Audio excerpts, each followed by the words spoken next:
ಎಲ್ಲರೂ ಹೇಗಿರ್ತಾ ಇದ್ದೀರಾ ಗಾಯ್ಸ್? ಖಂಡಿತ ಎಲ್ಲರೂ ಸೂಪರ್ ಆಗೇನೆ ಇರ್ತಾ ಇದ್ದೀರಾ ಅಲ್ವಾ? ಅಂಡ್ ತಮ್ನೆಲ್ ನೋಡಿ ನಿಮ್ಗೆ ಆಲ್ರೆಡಿ ಗೊತ್ತಾಗ್ಬಿಟ್ಟಿರುತ್ತೆ ಇವತ್ತು ನಾವು ನೋಡೋದಿಕ್ಕೆ ಬಂದಿರ್ತಾ ಇರುವ ಮೂವಿ ತುಂಬಾನೇ ಡಿಫ್ರೆಂಟ್ ಆಗಿದೆ ಅನ್ನೋದು.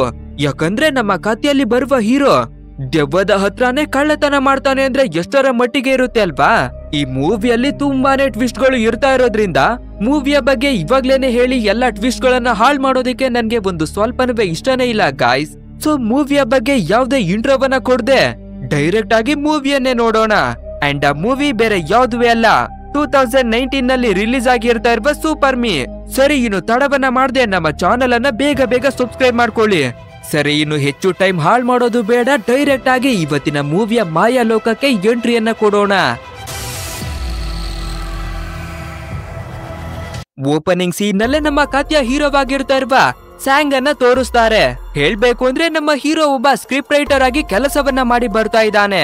ಬಟ್ ಆದ್ರೆ ನಮ್ಮ ಹೀರೋವಿಗೆ ಇರ್ತಾ ಇರುವ ಪ್ರಾಬ್ಲಮ್ ಏನು ಅಂದ್ರೆ ಇವನು ತುಂಬಾನೇ ಬಡತನದಲ್ಲಿ ಇರ್ತಾ ಇರುವ ವ್ಯಕ್ತಿ. ಇವನ ಹತ್ರ ಸ್ಕ್ರಿಪ್ಟ್ ಗಳನ್ನ ಬರೆಯೋದಿಕ್ಕೆ ತುಂಬಾನೇ ನಾಲೆಡ್ಜ್ ಇರ್ತಾ ಇದ್ರೆ ಕೂಡ ಅದನ್ನ ಟೈಪಿಂಗ್ ಮಾಡಿ ಸೆಲ್ ಮಾಡೋದಿಕ್ಕೂ ಕೂಡ ಸರಿಯಾಗಿ ಒಂದು ಲ್ಯಾಪ್ಟಾಪ್ ಕೂಡ ಇದ್ದಿರ್ತಾ ಇಲ್ಲ ನಮ್ಮ ಹೀರೋವಿನ ಹತ್ರ. ಅಷ್ಟೆಲ್ಲ ಯಾಕೆ, ಅವನು ಸರಿಯಾಗಿ ಫುಡ್ ಅನ್ನ ತಿನ್ನೋದಿಕ್ಕೂ ಕೂಡ ಹಣವಿದ್ದಿರ್ತಾ ಇಲ್ಲ. ಅಂಡ್ ಅವನು ಇರ್ತಾ ಇರುವ ಮನೆಗೂ ಕೂಡ ಇನ್ನವೇ ಸರಿಯಾಗಿ ಬಾಡಿಗೆಯನ್ನ ಕೊಟ್ಟಿರ್ತಾನೆ ಇಲ್ಲ. ಇಷ್ಟೊಂದು ಬಡತನದಲ್ಲಿ ಬದುಕ್ತಾ ಇದ್ದಾನೆ ನಮ್ಮ ಹೀರೋ. ಅಂಡ್ ಇವನು ಈ ರೀತಿ ಬಡತನದಲ್ಲಿ ಇರೋದಿಕ್ಕೆ ಮತ್ತೊಂದು ಕಾರಣ ಏನು ಗೊತ್ತಾ? ಸರಿ, ಸುಮಾರು 5-6 ತಿಂಗಳಿಂದ ಇವನು ಸರಿಯಾಗಿ ನಿದ್ರೆಯನ್ನ ಮಾಡಿ ಬರ್ತಾ ಇಲ್ಲ. ಯಾಕಂದ್ರೆ ಯಾವಾಗ ಇವನು ಮಲಗಿ ನಿದ್ರೆಯನ್ನ ಮಾಡ್ತಾನೋ ಕನಸಿನಲ್ಲಿ ಒಂದು ಭಯಂಕರವಾದ ದೆವ್ವ ಬಂದು ಬಿಟ್ಟು ನಮ್ಮ ಹೀರೋವನ್ನ ಕೊಂದೇ ಬಿಡುತ್ತೆ. ಸೊ ಈ ಕನಸಿನ ಭಯದಿಂದ ನಮ್ಮ ಹೀರೋ ಇಲ್ಲಿವರೆಗೂ ಸರಿಯಾಗಿ ನಿದ್ರೆಯನ್ನೇ ಮಾಡಿ ಬರ್ತಾ ಇಲ್ಲ. ನಿದ್ರೆಯನ್ನ ಸರಿಯಾಗಿ ಮಾಡಿಲ್ಲ ಅಂದ್ರೆ ಕೆಲಸಗಳನ್ನ ಹೇಗ್ ಮಾಡೋದಿಕ್ಕೆ ಆಗುತ್ತೆ ಅಲ್ವಾ? ಆದ್ರಿಂದ ನಮ್ಮ ಹೀರೋ ತುಂಬಾನೇ ಕಷ್ಟವನ್ನ ಪಡ್ತಾ ಇದ್ದಾನೆ ಅವನ ಲೈಫಿನಲ್ಲಿ. ನೆಕ್ಸ್ಟ್ ನಮ್ಮ ಹೀರೋ ಒಂದು ಮೆಟ್ರೋದಲ್ಲಿ ಬರ್ತಾ ಇರ್ಬೇಕಾದ್ರೆ ಸಡನ್ ಆಗಿ ಆ ಮೆಟ್ರೋ ಒಳಗಡೆ ಒಂದು ಭಯಾನಕವಾದ ದೆವ್ವ ಕಾಣಿಸಿಕೊಳ್ತಾ ಇದೆ. ನೆಕ್ಸ್ಟ್ ಡೈರೆಕ್ಟ್ ಆಗಿ ನಮ್ಮ ಹೀರೋವಿನ ಹತ್ರಕ್ಕೆನೆ ಬಂದು ನಮ್ಮ ಹೀರೋವನ ತಾಲಿಯನ್ನೇ ಹಿಡಿದು ಡೈರೆಕ್ಟ್ ಆಗಿ ಆ ಮೆಟ್ರೋವಿನ ಕೆಳಗಡೆಗೆ ತೊಳ್ಳಿ ನಮ್ಮ ಹೀರೋವನ ಖಾತೆಯನ್ನೇ ಮುಗಿಸಿ ಆಗ್ತಾ ಇದೆ ಆ ಡಿಮೋನು. ಅಷ್ಟೇ, ನಮ್ಮ ಹೀರೋ ಗಾಬರಿಯಾಗಿ ಹೆದರಿ ಕಣ್ಣನ್ನ ಬಿಟ್ಟು ನೋಡ್ಬೇಕಾದ್ರೆ ಇವಾಗ್ಲೂ ಕೂಡ ದೆವ್ವದ ಕನಸನ್ನೇ ಕಂಡಿರ್ತಾ ಇದ್ದಾನೆ ನಮ್ಮ ಹೀರೋ. ಅಂಡ್ ಇದೇ ರೀತಿಯಾಗಿನೇ ಯಾವಾಗೆಲ್ಲ ಇವನು ಮಲಗಿ ನಿದ್ರೆಯನ್ನ ಮಾಡ್ತಾನೋ ಕನಸಲ್ಲಿ ಆ ಭಯಂಕರವಾದ ದೆವ್ವ ಬಂದು ನಮ್ಮ ಹೀರೋವಿನ ಖಾತೆಯನ್ನೇ ಮುಗಿಸಿ ಬರ್ತಾ ಇದೆ. ಸೊ ಇವಾಗ್ಲೂ ಕೂಡ ಕನಸಿಂದ ಎಚ್ಚರಿಯಾಗಿರ್ತಾ ಇದ್ದಾನೆ ಅಲ್ವಾ? ಇನ್ನು ನಮ್ ಕೈಲಿ ಆಗೋದಿಲ್ಲ ಅಂತ ತುಂಬಾನೇ ಬೇಜಾರಾಗಿ ಬಿಟ್ಟು ಸ್ಕ್ರಿಪ್ಟ್ ಅನ್ನಾದ್ರೂ ಬರೆದು ಮುಗಿಸೋಣ ಅನ್ನೋದಾಗಿ ಸ್ಕ್ರಿಪ್ಟ್ ಅನ್ನ ಟೈಪ್ ಮಾಡೋದಿಕ್ಕಾಗಿ ಬರ್ತಾನೆ. ಬಟ್ ಆದ್ರೆ ಯಾರೋ ಒಬ್ಬ ವ್ಯಕ್ತಿ ಸಡನ್ ಆಗಿನೇ ಬಂದು ಡೋರ್ ನ ಬೆಲ್ ಅನ್ನ ಜೋರಾಗಿನೇ ಬೈಕೊಂಡು ನಾಕ್ ಮಾಡೋದಕ್ಕೆ ಶುರು ಮಾಡ್ತಾನೆ. ಅಂಡ್ ಆ ವ್ಯಕ್ತಿ ಬೇರೆ ಯಾರವೇ ಅಲ್ಲ, ನಮ್ಮ ಹೀರೋ ಸ್ಟೇ ಆಗಿರ್ತಾ ಇರುವ ಈ ಮನೆಯ ಓನರೇನೆ ಬಂದಿರ್ತಾ ಇರೋದು. ನಮ್ಮ ಹೀರೋ ಬೇರೆ ಹಲವಾರು ವರ್ಷಗಳಿಂದ ರೆಂಟ್ ಅನ್ನ ಕಟ್ತಾ ಇರೋದ್ರಿಂದ ಸೊ ಜೋರಾಗಿನ ಬೈಕೊಂಡು ನಮ್ಮ ಹೀರೋವನ್ನ ಕರೀತಾ ಇದ್ದಾನೆ. ಅಷ್ಟೇ, ನಮ್ಮ ಹೀರೋ ಹೆದರಿ ಗಾಬರಿಯಾಗಿ ವಿಂಡೋ ಇಂದ ಜಂಪ್ ಮಾಡಿ ಹೊರಗಡೆಗೆ ಸೈಲೆಂಟ್ ಆಗಿ ಬಂದು ಬಿಡ್ತಾನೆ. ಆ ರೀತಿ ಬರುವ ನಮ್ಮ ಹೀರೋಗೆ ತುಂಬಾನೇ ಹಸಿವಾಗಿರ್ತಾ ಇದೆ ಅನ್ಸುತ್ತೆ. ಸೊ ಹತ್ರದಲ್ಲೇ ಇರ್ತಾ ಇರುವ ಒಂದು ರೋಡ್ ಸೈಡಿನ ಫುಡ್ ಸ್ಟಾಲ್ ಅನ್ನ ನೋಡಿ ಹತ್ತಿರಕ್ಕೆ ಬರ್ತಾನೆ. ಅಂಡ್ ಅಲ್ಲಿ ಬಂದು ನೋಡ್ಬೇಕಾದ್ರೆ ಅದನ್ನ ನಡೆಸಿ ಬರ್ತಾ ಇರೋದು ಒಂದು ವಯಸ್ಸಾದ ವ್ಯಕ್ತಿ. ಬಟ್ ಆದ್ರೆ ನಮ್ಮ ಹೀರೋವಿನ ಹತ್ರ ತಿನ್ನೋದಿಕ್ಕೂ ಹಣ ಇಲ್ಲ ಅಲ್ವಾ? ಇವನ ಹತ್ರ ತಿನ್ನೋದಿಕ್ಕೂ ಹಣವಿದ್ದಿರ್ತಾ ಇಲ್ಲ ಅನ್ನೋದನ್ನ ಆ ಓನರು ಅರ್ಥವನ್ನ ಮಾಡ್ಕೊಂಡು ಫ್ರೀಯಾಗಿನೇ ಒಂದು ಎಗ್ ರೋಲ್ ಅನ್ನ ಕೊಡ್ತಾನೆ. ನೆಕ್ಸ್ಟ್ ಆ ಎಗ್ ರೋಲ್ ಅನ್ನ ತಿನ್ಕೊಂಡು ಒಂದು ಟೇಬಲ್ ಮೇಲೆನೆ ಕುಳಿತುಕೊಂಡು ಎದುರುಗಡೆ ಇರ್ತಾ ಇರುವ ಒಂದು ಕಾಫಿ ಶಾಪ್ ಅನ್ನೇ ಗುರಾಯಿಸಿ ನೋಡ್ತಾನೆ. ಯಾಕಂದ್ರೆ ಆ ಕಾಫಿ ಶಾಪ್ ನಲ್ಲಿ ಒಂದು ಹುಡುಗಿ ಕೆಲಸವನ್ನ ಮಾಡಿ ಬರ್ತಾ ಇದ್ದಾಳೆ. ಅಂಡ್ ಆ ಹುಡುಗಿಯ ಮೇಲೆ ನಮ್ಮ ಹೀರೋವಿಗೆ ಆಲ್ರೆಡಿ ಕ್ರಶ್ ಇದ್ದಿರ್ತಾ ಇದೆ ಅನ್ಸುತ್ತೆ. ಸೊ ಹೇಗಾದ್ರೂ ಮಾಡಿ ಆ ಹುಡುಗಿಗೆ ಕಾಳಾಗ್ಬೇಕು ಅನ್ನೋದಾಗಿ ನೋಡ್ತಾ ಇದ್ದಾನೆ ನಮ್ಮ ಹೀರೋ. ಇದೇ ರೀತಿಯಾಗಿ ಇರ್ತಾ ಇರ್ಬೇಕಾದ್ರೆ ಯಾರೋ ಒಬ್ಬ ವ್ಯಕ್ತಿ ಬಂದು ನಮ್ಮ ಹೀರೋವಿನ ಹೆಗ್ಲ ಮೇಲೆ ಕೈಯನ್ನ ಮಡುತ್ತಾನೆ. ಅಷ್ಟೇ, ಅವನನ್ನ ನೋಡುವ ನಮ್ಮ ಹೀರೋ ಯದ್ನ ಬಿದ್ನು ಅನ್ನೋದಾಗಿ ಆ ಜಾಗದಿಂದ ಎರ್ರ ಬಿರಿಯಾಗಿ ಓಡ್ತಾನೆ. ಅಂಡ್ ಅಲ್ಲಿ ಬಂದಿರ್ತಾ ಇದ್ದ ವ್ಯಕ್ತಿ ಬೇರೆ ಯಾರಿವೆ ಅಲ್ಲ, ನಮ್ಮ ಹೀರೋವಿನ ಮ್ಯಾನೇಜರ್. ಅಂದ್ರೆ ವರ್ಷಗಳ ಹಿಂದೆನೆ ಒಂದು ಸ್ಕ್ರಿಪ್ಟ್ ಅನ್ನ ರೆಡಿ ಮಾಡ್ಕೊಡೋದಿಕ್ಕಾಗಿ ಫುಲ್ ಅಮೌಂಟ್ ಅನ್ನ ಆಲ್ರೆಡಿ ಸೆಟಲ್ ಮಾಡ್ಬಿಟ್ಟಿದ್ದಾನೆ. ಬಟ್ ಆದ್ರೆ ನಮ್ಮ ಹೀರೋ ಇನ್ನವೇ ಅವನಿಗೆ ಸ್ಕ್ರಿಪ್ಟ್ ಅನ್ನ ರೆಡಿ ಮಾಡಿ ಕೊಟ್ಟಿರ್ತಾನೆ ಇಲ್ಲ. ಸೊ ಅದಕ್ಕಾಗಿನೇ ಎರ್ರ ಬಿರಿಯಾಗಿ ನಮ್ಮ ಹೀರೋವನ್ನ ಒಟ್ಟಾಡಿಸಿ ಬರ್ತಾ ಇದ್ದಾನೆ ಆ ಮ್ಯಾನೇಜರು. ಅಂಡ್ ಒಂದು ಹಂತದಲ್ಲಿ ಆ ಮ್ಯಾನೇಜರ್ ನ ಕೈಗೆ ನಮ್ಮ ಹೀರೋ ಸಿಕ್ಕಿ ಬೀಳ್ತಾನೆ. ಸೊ ಡೈರೆಕ್ಟ್ ಆಗಿ ಒಂದು ಹೋಟೆಲ್ ನ ಒಳಗಡೆಗೆನೆ ಕರ್ಕೊಂಡು ಬಂದು ನಾನು ನಿನಗೆ ಹಣವನ್ನ ಕೊಟ್ಟು ಎಷ್ಟು ದಿನಗಳಾಯ್ತು, ಇನ್ನವೇ ನನಗೆ ನೀನು ಸ್ಕ್ರಿಪ್ಟ್ ಅನ್ನ ರೆಡಿ ಮಾಡಿ ಕೊಟ್ಟಿರ್ತಾನೆ ಇಲ್ಲ ಅನ್ನೋದಾಗಿ ಸರಿಯಾಗಿ ಬೈತಾನೆ. ಅದಕ್ಕೆ ನಮ್ಮ ಹೀರೋ ಕೂಡ ನಾನು ಸರಿಯಾಗಿ ನಿದ್ರೆಯನ್ನ ಮಾಡೋದಿಕ್ಕೇನೆ ಆಗ್ತಾ ಇಲ್ಲ ಸರ್ ಅನ್ನೋದಾಗಿ ತುಂಬಾನೇ ರಿಕ್ವೆಸ್ಟ್ ಅನ್ನ ಮಾಡಿ ಕೇಳಿಕೊಳ್ತಾನೆ. ಬಟ್ ಆದ್ರೆ ಆ ಮ್ಯಾನೇಜರು ಕೇಳೋ ಹಾಗೆ ಕಾಣ್ತಾನೆ ಇಲ್ಲ. ಇನ್ನು ನಿನಗೆ ಕೇವಲ 10 ದಿನಗಳಾಗಿ ಟೈಮ್ ಅನ್ನ ಕೊಡ್ತಾ ಇದ್ದೀನಿ, ಅಷ್ಟರಲ್ಲಿ ಸ್ಕ್ರಿಪ್ಟ್ ಅನ್ನ ರೆಡಿ ಮಾಡಿ ಕೊಟ್ರೆ ಸರಿ ಅನ್ನೋದಾಗಿ ಸರ್ ಸರಿಯಾಗಿನೇ ಬೈದು ತಲೆ ಮೇಲೆ ಟೂಪ್ ಅಂತ ಒಂದು ಏಟನ್ನುವೆ ಹೊಡೆದು ಅಲ್ಲಿಂದ ಹೋಗ್ತಾನೆ. ಸರಿ ಓಕೆ, ಬೇರೆ ದಾರಿ ಇಲ್ಲ ಅನ್ನೋದಾಗಿ ನಮ್ಮ ಹೀರೋ ಕೂಡ ವಾಪಸ್ಸು ಮನೆಗೆ ಬರ್ಬೇಕಾದ್ರೆ ಆ ಮನೆಯ ಓನರು ತುಂಬಾನೇ ಕೋಪವನ್ನ ಮಾಡ್ಕೊಂಡು ನಮ್ಮ ಹೀರೋವಿನ ಎಲ್ಲ ಲಗೇಜ್ ಅನ್ನ ಮನೆಯಿಂದ ಹೊರಗಡೆಗೆನೆ ಬಿಸಾಕಿ ಆ ಮನೆಯನ್ನ ಲಾಕ್ ಮಾಡ್ಕೊಂಡು ಹೋಗ್ಬಿಟ್ಟಿದ್ದಾನೆ. ಅಂದ್ರೆ ಗೈಸ್ ಫೈನಲಿ ನಮ್ಮ ಹೀರೋ ನಮ್ಮ ಹಾಗೇನೆ ಬೀದಿಗೆ ಬಂದ್ಬಿಟ್ಟ. ಸರಿ, ನಮ್ ಹತ್ರ ಇನ್ನು ಬೇರೆ ದಾರಿನೇ ಇಲ್ಲ, ಏನಾಗುತ್ತೋ ನೋಡಿ ಬಿಡೋಣ ಅನ್ನೋದಾಗಿ ಒಂದು ಪಬ್ಲಿಕ್ ಸ್ಪೇಸ್ ನಲ್ಲಿ ಕೂತ್ಕೊಂಡು ಅವನ ಸ್ಕ್ರಿಪ್ಟ್ ಅನ್ನ ಮುಂದುವರಿಸೋದಕ್ಕೆ ಶುರುವನ್ನ ಮಾಡ್ತಾನೆ. ಅಂಡ್ ಅದೇ ರೀತಿಯಾಗಿ ಅವನು ಸ್ಕ್ರಿಪ್ಟ್ ಅನ್ನ ಬರೀತಾ ಇರ್ಬೇಕಾದ್ರೆ ಅವನ ಕಣ್ಣುಗಳು ನಿದ್ರೆಯನ್ನ ಮಾಡೋದಕ್ಕೆ ತುಂಬಾನೇ ಎಳಿತಾ ಇದೆ. ಅಂದ್ರೆ ನಿದ್ರೆ ಬಂದು ಹಾಗೇನೆ ಮಲ್ಗಿ ಬಿಡ್ತಾನೆ ಗೈಸ್. ನೆಕ್ಸ್ಟ್ ನೋಡ್ತಿದ್ದಾಗೇನೆ ನಮ್ಮ ಹೀರೋ ಒಂದು ಜಾಗದಲ್ಲಿ ಇದ್ದಾನೆ ಅಲ್ವಾ, ಆ ಜಾಗಕ್ಕೆ ಒಂದು ಭಯಂಕರವಾದ ದೊಬ್ಬ ಎಂಟ್ರಿಯನ್ನ ಕೊಡ್ತಾ ಇದೆ. ನಂತರ ನಮ್ಮ ಹೀರೋವನ್ನ ಕತ್ತನ್ನ ಹಿಡ್ಕೊಂಡು ಸರಿಯಾಗಿ ಹೊಡೆದು ಭೂತವನ್ನ ಬಿಡಿಸ್ತಾ ಇದೆ ನಮ್ಮ ಹೀರೋವಿಗೆ. ನೆಕ್ಸ್ಟ್ ಆ ರೀತಿ ಹೊಡೆದು ನಮ್ಮ ಹೀರೋವನ್ನ ಕಾತಿಯನ್ನುವೇ ಮುಗಿಸಿ ಬಿಡ್ತಾ ಇದೆ. ನಂತರ ನಮ್ಮ ಹೀರೋ ಗಾಬರಿಯಿಂದಾನೆ ಎಚ್ಚರಿಯಾಗಿ ನೋಡ್ಬೇಕಾದ್ರೆ ಇವಾಗ್ಲೂ ಕೂಡ ನಮ್ಮ ಹೀರೋ ಕನಸನ್ನೇ ಕಂಡಿರ್ತಾ ಇದ್ದಾನೆ. ಸರಿ, ಕನ್ಸು ನಮ್ಮನ್ನ ಯಾವತ್ತೂ ಬಿಡೋದೇ ಇಲ್ಲ ಅನ್ಸುತ್ತೆ ಅಂತ ತುಂಬಾನೇ ಟೆನ್ಷನ್ ಆಗಿ ನೋಡ್ಬೇಕಾದ್ರೆ ಇವನು ಸ್ಕ್ರಿಪ್ಟ್ ಅನ್ನ ರೆಡಿ ಮಾಡೋದಿಕ್ಕೆ ಒಂದು ಹಾಳಾಗಿರುವ ಲ್ಯಾಪ್ಟಾಪ್ ಅನ್ನ ಯೂಸ್ ಮಾಡ್ತಿದ್ದ ಅಲ್ವಾ. ಇವಾಗ ಮುರ್ದೋಗಿರ್ತಾ ಇರೋ ಲ್ಯಾಪ್ಟಾಪ್ ಅನ್ನುವೇ ಕೂಡ ಯಾರೋ ಕಳ್ತನ ಮಾಡ್ಕೊಂಡು ಓಡೋಗ್ಬಿಟ್ಟಿದ್ದಾರೆ. ಅಷ್ಟೇ, ನಮ್ಮ ಹೀರೋ ಡೈರೆಕ್ಟ್ ಆಗಿ ಡಿಪ್ರೆಷನ್ ಗೆನೆ ಬಂದು ಬಿಡ್ತಾನೆ. ಇನ್ನು ನಾವು ಬದುಕೋದ್ರಲ್ಲಿ ಯಾವುದೇ ರೀತಿಯ ಅರ್ಥ ಅನ್ನುವೇ ಇಲ್ಲ, ಏನುವೇ ಇಲ್ಲ. ಸೊ ನಮ್ ಕೈಲಿ ಇನ್ನು ಏನ್ ಮಾಡೋದಕ್ಕೂ ಆಗೋದಿಲ್ಲ, ಡೈರೆಕ್ಟ್ ಆಗಿ ನಾವು ಸತ್ತೋಗ್ ಬಿಡ್ಬೇಕು ಅನ್ನೋದಾಗಿ ಒಂದು ಎತ್ತರವಾದ ಬಿಲ್ಡಿಂಗ್ ನ ಮೇಲ್ಗಡೆಗೆನೆ ಬಂದು ಅವನ ಮೊಬೈಲ್ ಅನ್ನ ತೆಗೆದು ಅವನ ಮ್ಯಾನೇಜರ್ಗೆ ನನ್ನನ್ನ ಕ್ಷಮಿಸ್ಬಿಡಿ ಸರ್, ನೀವು ಕೊಟ್ಟಿರ್ತಾ ಇರುವ ಅಗ್ರಿಮೆಂಟ್ ಅನ್ನ ನಾನು ಕಂಪ್ಲೀಟ್ ಮಾಡೋದಕ್ಕೆ ಸಾಧ್ಯವಾಗ್ತಾ ಇಲ್ಲ, ನನ್ಗೆ ತುಂಬಾನೇ ಬೇಜಾರಾಗಿ ಸೂಸೈಡ್ ಅನ್ನ ಮಾಡ್ಕೊಳ್ತಾ ಇದ್ದೀನಿ ಅನ್ನೋದಾಗಿ ಒಂದು ಮೆಸೇಜ್ ಅನ್ನ ಸೆಂಡ್ ಮಾಡಿಬಿಟ್ಟು ಆ ಬಿಲ್ಡಿಂಗ್ ಇಂದ ಜಂಪ್ ಮಾಡೋದಕ್ಕಾಗಿ ಟ್ರೈ ಅನ್ನ ಮಾಡ್ತಾನೆ. ಬಟ್ ಆದ್ರೆ ಕೊನೆಯ ಕ್ಷಣದಲ್ಲಿ ನಮ್ಮ ಹೀರೋವಿಗೆ ಫ್ರೀ ಆಗಿ ಫುಡ್ ಅನ್ನ ಕೊಡ್ತಾ ಇದ್ದ ತಾತ ಇದ್ದ ಅಲ್ವಾ, ಡೈರೆಕ್ಟ್ ಆಗಿ ಅವನೇನೆ ಬಂದು ನಮ್ಮ ಹೀರೋವನ್ನ ಕಾಪಾಡಿ ಬಿಡ್ತಾನೆ. ನೆಕ್ಸ್ಟ್ ತಿನ್ನೋದಿಕ್ಕಾಗಿ ಒಂದು ಸ್ಯಾಂಡ್ವಿಚ್ ಅನ್ನವೇ ಕೊಟ್ಟು, ಲೋ ತಮ್ಮ ಯಾಕೋ ಈ ರೀತಿ ಸಾಯೋದಿಕ್ಕೆಲ್ಲ ಬಂದ್ಬಿಟ್ಟಿದ್ಯಾ, ಏನೋ ಅಂತದ್ದು ಬಂದಿರೋದು ನಿನ್ಗೆ ದೊಡ್ಡ ರೋಗ ಅನ್ನೋದಾಗಿ ಬೈದು ಕೇಳ್ಬೇಕಾದ್ರೆ, ಹಲವಾರು ತಿಂಗಳುಗಳಿಂದ ನಾನು ನಿದ್ರೆಯನ್ನ ಮಾಡೋದಿಕ್ಕೆ ಆಗ್ತಾನೆ ಇಲ್ಲ ತಾತ, ನನ್ನ ಕನಸಿನಲ್ಲಿ ಒಂದು ಭಯಂಕರವಾದ ದೆವ್ವ ಬಂದು ನನ್ನ ಕಥೆಯನ್ನ ಮುಗಿಸ್ತಾನೆ ಇದೆ ಅನ್ನೋದಾಗಿ ಎಲ್ಲ ವಿಷಯಗಳನ್ನ ಹೇಳಿಕೊಳ್ತಾನೆ. ಅದಕ್ಕೆ ಆ ಓಲ್ಡ್ ಮ್ಯಾನ್ ಒಂದು ಸಜೆಷನ್ ಅನ್ನ ಕೊಡ್ತಾನೆ. ಲೋ ತಮ್ಮ, ಇಷ್ಟೇನಾ ನಿನ್ ಪ್ರಾಬ್ಲಮ್, ಇದ್ರಲ್ಲಿ ಚಿಂತೆ ಮಾಡುವಂತದ್ದು ಏನುವೇ ಇಲ್ಲ ಕಣೋ, ಆ ಡಿಮೋನು ನಿನ್ಗೆ ಹೊಡೆಯೋದಿಕ್ಕೆ ಬರ್ಬೇಕಾದ್ರೆ ಐ ಆಮ್ ಜಸ್ಟ್ ಸ್ಟ್ರೀಮಿಂಗ್ ಅನ್ನೋ ವರ್ಡ್ ಅನ್ನ ಹೇಳು ಸಾಕು, ಆ ನಂತರ ನೋಡು ಆ ಡಿಮೋನು ನಿನ್ಗೆ ಏನುವೇ ಮಾಡೋದಿಲ್ಲ ಅನ್ನೋದಾಗಿ ಒಂದು ವಿಷಯವನ್ನ ಹೇಳ್ಬೇಕಾದ್ರೆ ನಮ್ಮ ಹೀರೋ ಕೂಡ ಸರಿ ಆಯ್ತು ಅನ್ನೋದಾಗಿ ಎಲ್ಲವನ್ನ ತಿಳ್ಕೊತಾನೆ. ನೆಕ್ಸ್ಟ್ ಅವತ್ತು ಈವ್ನಿಂಗು ನಮ್ಮ ಹೀರೋ ತಿನ್ನೋದಿಕ್ಕೆ ಏನನ್ನಾದ್ರೂ ಅರೇಂಜ್ ಅನ್ನ ಮಾಡ್ಲೇಬೇಕು ಅಲ್ವಾ. ಸೊ ಬೇರೆ ದಾರಿ ಇಲ್ದಿರ ಅವನ ಫೋನ್ ಅನ್ನ ಮಾರಿಬಿಟ್ಟು ತಿನ್ನೋದಿಕ್ಕೆ ಬೇಕಾದ ಎಲ್ಲ ಥಿಂಗ್ಸ್ ಗಳನ್ನ ತಗೊಳ್ಳೋದಿಕ್ಕಾಗಿ ಒಂದು ಸ್ಟೋರ್ ನ ಒಳಗಡೆಗೆನೆ ಬರ್ತಾನೆ. ನಮ್ಮ ಹೀರೋಗೆ ತುಂಬಾನೇ ಹಶ್ವಾಗಿ ಬಿಟ್ಟಿದೆ ಅನ್ಸುತ್ತೆ. ಸೊ ಕೈಗೆ ಸಿಗುವ ಎಲ್ಲ ಥಿಂಗ್ಸ್ ಗಳನ್ನ ತಗೊಂಡು ಅಲ್ಲೇನೆ ತಿನ್ನೋದಿಕ್ಕೆ ಶುರುವನ್ನ ಮಾಡ್ಕೊಳ್ತಾನೆ. ಅಂಡ್ ಇದೇ ರೀತಿಯಾಗಿ ಇರ್ತಾ ಇರ್ಬೇಕಾದ್ರೆ ನಮ್ಮ ಹೀರೋವಿಗೆ ಒಂದು ಹುಡುಗಿಯ ಮೇಲೆ ಕ್ರಶ್ ಇತ್ತು ಅಲ್ವಾ. ಇವಾಗ ನೋಡಿದ್ರೆ ಆ ಹುಡುಗಿನೇ ಡೈರೆಕ್ಟ್ ಆಗಿ ನಮ್ಮ ಹೀರೋವಿನ ಹತ್ರವಾಗಿ ಬರ್ತಾ ಇದ್ದಾಳೆ. ನಂತರ ನಮ್ಮ ಹೀರೋವಿನ ಜೊತೆ ತುಂಬಾನೇ ಪರಿಚಯ ಇರೋ ರೀತಿಯಾಗಿನೇ ಮಾತಾಡ್ತಾ ಇದ್ದಾಳೆ. ಬಟ್ ಆದ್ರೆ ಇಲ್ಲಿವರೆಗೂ ನಮ್ಮ ಹೀರೋ ಅವಳ ಹತ್ರವಾಗಿ ಒಂದು ಮಾತನ್ನುವೇ ಆಡಿರ್ತಾನೆ ಇಲ್ಲ. ಸೊ ನಮ್ಮ ಹೀರೋ ತುಂಬಾನೇ ಶಾಕ್ ಆಗಿನೇ ನೋಡ್ತಾ ಇರ್ಬೇಕಾದ್ರೆ ಅಲ್ಲಿ ಬಂದಿರ್ತಾ ಇರುವ ನಮ್ಮ ಕ್ರಶ್ ಸಡನ್ ಆಗಿ ದೆವ್ವವಾಗಿ ಬದಲಾಗ್ತಾ ಇದ್ದಾಳೆ. ಅಷ್ಟೇ, ಆ ಭಯಂಕರವಾದ ದೆವ್ವ ನಮ್ಮ ಹೀರೋವನ್ನ ಹಿಡಿದು ಸರಿಯಾಗಿನೇ ಹೊಡಿತಾ ಇದೆ. ನೆಕ್ಸ್ಟ್ ಒಂದು ಪುರಾತನ ಕಾಲದ ಕತ್ತಿಯನ್ನ ತಗೊಂಡು ನಮ್ಮ ಹೀರೋವಿನ ಬಾಡಿ ಒಳಗಡೆಗೆ ಸಲೀಸಾಗಿನೇ ಚುಚ್ತಾ ಇದೆ. ಅಷ್ಟೇ, ಆ ಕತ್ತಿಯನ್ನ ಹಿಡ್ಕೊಂಡು ನಮ್ಮ ಹೀರೋ ಕೂಡ ಅಯ್ಯೋ ನಮ್ಮ ಕತೆ ಮುಗಿತಾ ಅನ್ನೋದಾಗಿ ಯೋಚನೆಯನ್ನ ಮಾಡ್ತಾ ಇರ್ಬೇಕಾದ್ರೆ ಆ ಓಲ್ಡ್ ಮ್ಯಾನ್ ಒಂದು ಸಜೆಷನ್ ಅನ್ನ ಕೊಟ್ಟಿರ್ತಾ ಇದ್ದ ಅಲ್ವಾ, ಅದು ನಮ್ಮ ಹೀರೋವಿಗೆ ನೆನಪಾಗಿ ಐ ಆಮ್ ಜಸ್ಟ್ ಸ್ಟ್ರೀಮಿಂಗ್ ಅನ್ನೋ ವರ್ಡ್ ಅನ್ನ ಹೇಳಿ ಬಿಡ್ತಾನೆ. ಸೊ ನಮ್ಮ ಹೀರೋ ಹೇಗೋ ಬಚಾವಾಗಿ ಆ ಕನಸಿನಿಂದ ಹೊರಗಡೆಗೆ ಬರ್ತಾನೆ. ಬಟ್ ಆದ್ರೆ ಇಲ್ಲಿಂದ ಶುರುವಾಗತ್ತೆ ಗಾಯ್ಸ್ ಮಸ್ತಾದ ಟ್ವಿಸ್ಟ್ ಗಳು.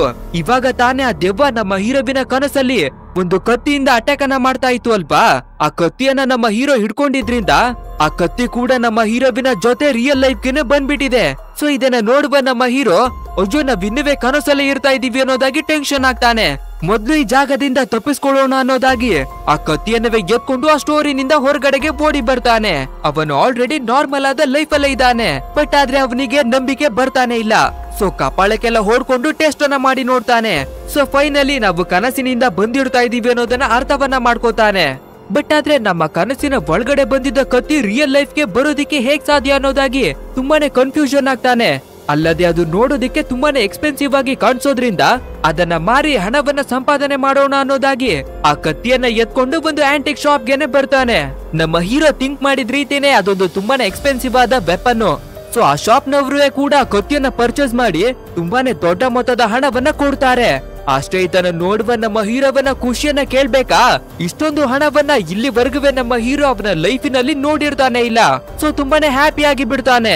ಅಷ್ಟೇ ಈ ಹಣವನ್ನ ಬಳಸಿ ನಮ್ಮ ಲೈಫ್ ಸ್ಟೈಲ್ ಅನ್ನೇ ಚೇಂಜ್ ಮಾಡ್ಕೊಬಿಡೋಣ ಅನ್ನೋದಾಗಿ ಫಸ್ಟ್ ಆಫ್ ಆಲ್ ಇವನ ಹತ್ರ ತಿನ್ನೋದಿಕ್ಕೆ ಸರಿಯಾಗಿ ಹಣ ಇದ್ದಿರ್ತಾ ಇಲ್ಲ ಅಲ್ವಾ. ಸೊ ಒಂದು ಸೂಪರ್ ಆದ ಚೈನೀಸ್ ರೆಸ್ಟೋರೆಂಟ್ ಗೆನೆ ಬಂದು ಇವನಿಗೆ ಇಷ್ಟವಾಗುವ ಎಲ್ಲ ಫುಡ್ ಗಳನ್ನ ಆರ್ಡರ್ ಮಾಡಿ ತಿಂತಾನೆ. ನಂತರ ಇವನಿಗೆ ಬೇಕಾದ ಸ್ಟೈಲಿನ ಎಲ್ಲ ರೀತಿಯ ಕ್ಲಾತ್ಸ್ ಗಳನ್ನ ಪರ್ಚೇಸ್ ಮಾಡ್ತಾನೆ. ಅಲ್ಲದೆ ನಾವು ವರ್ಕ್ ಅನ್ನ ಮಾಡೋದಿಕ್ಕೆ ಹೊಸ ಲ್ಯಾಪ್ಟಾಪ್ ಅನ್ನ ತಗೊಳ್ಳೋಣ ಅನ್ನೋದಾಗಿ ತುಂಬಾನೇ ಹಣವನ್ನ ಖರ್ಚು ಮಾಡಿ ಒಂದು ಹೊಸ ಲ್ಯಾಪ್ಟಾಪ್ ಅನ್ನು ಪರ್ಚೇಸ್ ಅನ್ನ ಮಾಡ್ತಾನೆ. ಆ ನಂತರ ಮಲ್ಗೋದಿಕ್ಕೆ ಸರಿಯಾಗಿ ಮನೆ ಇರ್ತಾ ಇಲ್ಲ ಅಲ್ವಾ. ಸೊ ಒಂದು ದೊಡ್ಡದಾದ ಹೋಟೆಲ್ ನಲ್ಲೇ ಬಂದು ಸ್ಟೇ ಆಗೋದಿಕ್ಕೆ ಶುರು ಮಾಡ್ತಾನೆ. ನಂತರ ನಮ್ಮ ಹೀರೋ ಮಲಗಿ ನಿದ್ರೆಯನ್ನ ಮಾಡ್ತಾ ಇರ್ಬೇಕಾದ್ರೆ ಸಡನ್ ಆಗಿ ಒಂದು ಐಡಿಯಾ ನಮ್ಮ ಹೀರೋವಿಗೆ ಫ್ಲಾಶ್ ಆಗ್ತಾ ಇದೆ.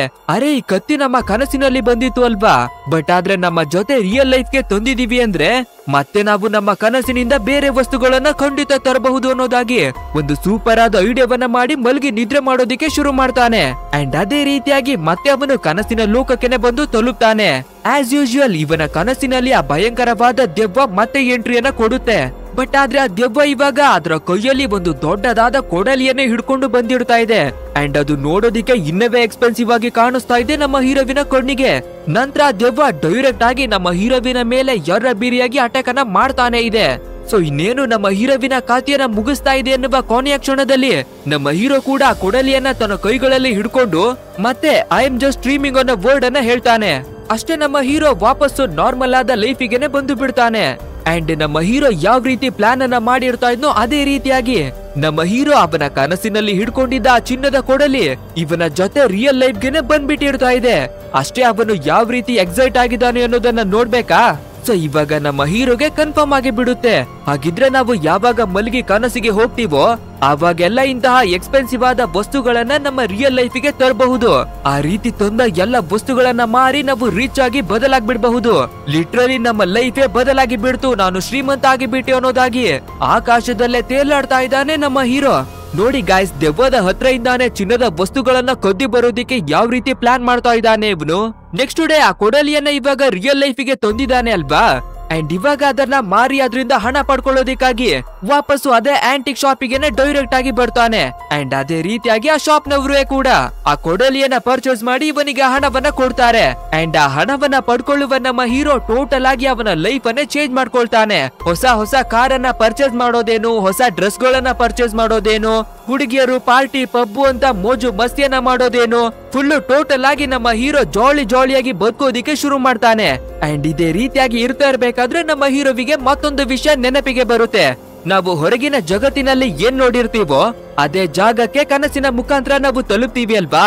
ಹಾಗಿದ್ರೆ ಯಾಕೆ ನಾವು ಒಂದು ದೊಡ್ಡದಾದ ಮ್ಯೂಸಿಯಂಗೆ ಹೋಗಿ ಅಲ್ಲಿರುವ ಎಕ್ಸ್ಪೆನ್ಸಿವ್ ವಸ್ತುಗಳನ್ನ ಕದಿಬಾರ್ದು ಅನ್ನೋದಾಗಿ ಪ್ಲಾನ್ ಅನ್ನ ಮಾಡಿಬಿಟ್ಟು ತುಂಬಾನೇ ಬೆಲೆ ಬಾಳುವ ವಸ್ತುಗಳನ್ನೆಲ್ಲ ಮಡಗಿರ್ತಾ ಇರುವ ಒಂದು ಮ್ಯೂಸಿಯಂ ನ ಫೋಟೋವನ್ನ ಮಲಗುವ ಮುಂಚೆ ತುಂಬಾನೇ ಅಬ್ಸರ್ವ್ ಅನ್ನ ಮಾಡ್ಕೊಂಡು ನಿದ್ರೆಗೆ ಜಾರ್ತಾನೆ. ನೆಕ್ಸ್ಟ್ ನಮ್ಮ ಹೀರೋ ಯಾವ ರೀತಿ ಪ್ಲಾನ್ ಅನ್ನ ಮಾಡಿರ್ತಾ ಇದ್ನೋ ಅದೇ ರೀತಿಯಾಗಿನೇ ತುಂಬಾನೇ ಬೆಲೆ ಬಾಳುವ ಥಿಂಗ್ಸ್ ಗಳೆಲ್ಲ ಮಡಗಿರ್ತಾ ಇರುವ ಒಂದು ದೊಡ್ಡ ಮ್ಯೂಸಿಯಂ ನ ಒಳಗಡೆಗೆನೆ ಬರ್ತಾನೆ. ಅಂಡ್ ಎಲ್ಲಾ ಥಿಂಗ್ಸ್ ಗಳನ್ನ ನೋಡ್ತಾ ಇರ್ಬೇಕಾದ್ರೆ ಸಡನ್ ಆಗಿ ಆ ಭಯಂಕರವಾದ ದೆವ್ವ ಅಲ್ಲಿಗೆ ಎಂಟ್ರಿಯನ್ನ ಕೊಡುತ್ತೆ. ನಮ್ಮ ಹೀರೋ ಕೂಡ ನಿನ್ಗಾಗಿನೇ ಕಾಯ್ತಾ ಇದ್ದೆ ಅನ್ನೋದಾಗಿ ಕರಿಬೇಕಾದ್ರೆ ಈ ಬಾರಿ ಒಂದು ದೊಡ್ಡದಾದ ಟ್ವಿಸ್ಟ್ ನಡೆಯುತ್ತೆ. ನಮ್ಮ ಹೀರೋ ಯಾವ ರೀತಿ ಪ್ಲಾನ್ ಮಾಡಿರ್ತಾ ಇದ್ನೋ ಆ ರೀತಿ ಟೋಟಲ್ ಆಗಿ ನಡೆಯೋದೇ ಇಲ್ಲ. ಸೊ ಆ ದೆವ್ವ ನಮ್ಮ ಹೀರೋವಿಗೆ ಸೋರ್ಸರಿಯಾಗಿ ಒಡೆದು ಅವನ ಖಾತೆಯನ್ನೇ ಮುಗಿಸಿ ಬಿಡ್ತಾ ಇದೆ. ಅಷ್ಟೇ ನಮ್ಮ ಹೀರೋ ಹೆದರಿ ಗಾಬರಿಯಾಗಿ ನಿದ್ರೆಯಿಂದ ಎಚ್ಚರಿಯಾಗಿ ಬಿಡ್ತಾನೆ. ಅಯ್ಯಯ್ಯೋ ಏನಾಗ್ಬಿಡ್ತು ನಮ್ ಕತೆ ಅನ್ನೋದಾಗಿ ತುಂಬಾನೇ ಟೆನ್ಷನ್ ಆಗಿ ಬೇಗನೆ BP ಟ್ಯಾಬ್ಲೆಟ್ ಗಳನ್ನ ತಿಂತಾನೆ. ನಂತರ ಆ ದೆವ್ವ ನಮ್ಮನ್ನೇ ಆಟ ಆಡಿಸ್ತಾ ಇದ್ಯಾ, ಇವತ್ತು ಅದಕ್ಕೆ ಸರಿಯಾದ ಬುದ್ಧಿಯನ್ನ ಕಲಿಸ್ಲೇಬೇಕು, ಮತ್ತೆ ನಾವು ಕನಸಿಗೆ ಎಂಟ್ರಿಯನ್ನ ಕೊಡೋಣ ಅನ್ನೋದಾಗಿ ಡಿಸೈಡ್ ಮಾಡ್ಕೊಂಡು ಮತ್ತೆ ಮಲಗಿ ಅದೇ ಮ್ಯೂಸಿಯಂ ನ ಒಳಗಡೆಗೆನೆ ಬರ್ತಾನೆ. ಹೆಚ್ಚು ಟೈಮ್ ಅನ್ನ ವೇಸ್ಟ್ ಮಾಡಬಾರ್ದು ಅನ್ನೋದಾಗಿ ಬಂದಿದ ಕೂಡ್ಲೆ ಅವನ ಕಣ್ಣಿಗೆ ಯಾವ್ದೆಲ್ಲ ಎಕ್ಸ್ಪೆನ್ಸಿವ್ ಆಗಿ ಕಾಣಿಸುತ್ತೋ, ಅವನ ಕೈಗಳಿಗೆ ಯಾವ ಥಿಂಗ್ಸ್ ಗಳೆಲ್ಲ ಸಿಗುತ್ತೋ ಎಲ್ಲವನ್ನ ಬಾಚ್ಕೊಂಡು ಐ ಆಮ್ ಜಸ್ಟ್ ಸ್ಟ್ರೀಮಿಂಗ್ ಅಂತ ಹೇಳಿ ವಾಪಸ್ಸು ಅವನ ಕನಸಿನಿಂದ ರಿಯಲ್ ಲೈಫಿಗೆ ಬಂದು ಬಿಡ್ತಾನೆ. ನೆಕ್ಸ್ಟ್ ಇವಾಗ ಇವನು ತಂದಿರ್ತಾ ಇರೋದು ನಿಜವಾಗ್ಲೂ ತುಂಬಾನೇ ಎಕ್ಸ್ಪೆನ್ಸಿವ್ ಆದ ಥಿಂಗ್ಸ್ ಗಳು. ಅದ್ರಿಂದ ಒಂದು ನಾರ್ಮಲ್ ಆದ ಆಂಟಿಕ್ ಶಾಪ್ಗೆ ಹೋಗ್ತಿದ್ದ ಅಲ್ವಾ, ಅಲ್ಲಿಗೆ ಹೋಗ್ದಿರ ಬೇರೆ ಒಂದು ದೊಡ್ಡದಾದ ಶಾಪಿಗೆನೆ ಬರ್ತಾನೆ. ಅಂಡ್ ಆ ಶಾಪ್ ನವರು ಕೂಡ ಈ ಥಿಂಗ್ಸ್ ಗಳನ್ನ ನೋಡಿ ತುಂಬಾನೇ ಗಾಬರಿ ಆಗ್ತಾರೆ. ಅಂಡ್ ಫೈನಲ್ ಆಗಿ ಆ ಥಿಂಗ್ಸ್ ಗಳಿಗೆ ಸರಿಸುಮಾರು $2 ಮಿಲಿಯನ್ ಗಳನ್ನ ಕೊಡೋದಿಕ್ಕೆ ರೆಡಿ ಆಗ್ತಾರೆ. ಹಾಗೆ ಇದೇ ರೀತಿಯಾಗಿ ವ್ಯವಹಾರ ನಡೀತಾ ಇರ್ಬೇಕಾದ್ರೆ ಇದೇ ಶಾಪ್ ನಲ್ಲಿ ಕುಳಿತಿರ್ತಾ ಇರುವ ಒಂದು ಗ್ಯಾಂಗ್ಸ್ಟರ್ ನ ಕಣ್ಣು ನಮ್ಮ ಹೀರೋವಿನ ಮೇಲ್ಗಡೆಗೆನೆ ಬೀಳುತ್ತೆ. ಅರೆ, ಇಷ್ಟೊಂದು ಬೆಲೆ ಬಾಳುವ ವಸ್ತುಗಳು ಇವನಿಗೆ ಎಲ್ ಸಿಗ್ತಾ ಇದೆ ಅನ್ನೋದಾಗಿ ಆ ಗ್ಯಾಂಗ್ಸ್ಟರ್ ಇದನ್ನ ತಿಳ್ಕೊಳ್ಳೇಬೇಕು ಅನ್ನೋದಾಗಿ ಡಿಸೈಡ್ ಮಾಡ್ತಾನೆ. ಇಲ್ಲಿಗೆ ಈ ಸೀನ್ ಅನ್ನ ಕಟ್ ಮಾಡ್ಬೇಕಾದ್ರೆ ನೆಕ್ಸ್ಟ್ ನಮ್ಮ ಹೀರೋ ಡೈರೆಕ್ಟ್ ಆಗಿ ಒಂದು ಕೆಫೆಯಲ್ಲಿ ಇರುವ ಹುಡುಗಿಯ ಮೇಲೆ ಕ್ರಶ್ ಆಗಿತ್ತು ಅಲ್ವಾ, ಡೈರೆಕ್ಟ್ ಆಗಿ ಆ ಹುಡುಗಿಯನ್ನ ಮೀಟ್ ಮಾಡೋದಿಕ್ಕಾಗಿ ಬರ್ತಾನೆ. ನಂತರ ಅವಳ ಹತ್ರಕ್ಕಾಗಿನೇ ಬಂದು ನಾನ್ ಯಾರು ಅಂತ ನಿನ್ಗೆ ಗೊತ್ತಾಯ್ತಾ ಅಂತ ಕೇಳ್ಬೇಕಾದ್ರೆ ಆ ಹುಡುಗಿ ಏನನ್ನವೇ ಮಾತಾಡದೆ ಸೈಲೆಂಟ್ ಆಗಿನೇ ಇರ್ತಾ ಇದೆ. ಸೊ ನಮ್ಮ ಹೀರೋ ಒಂದು ಕಾಫಿಯನ್ನ ಆರ್ಡರ್ ಅನ್ನ ಮಾಡಿ ಕುಡಿಯೋದಿಕ್ಕೆ ಶುರು ಮಾಡ್ತಾನೆ.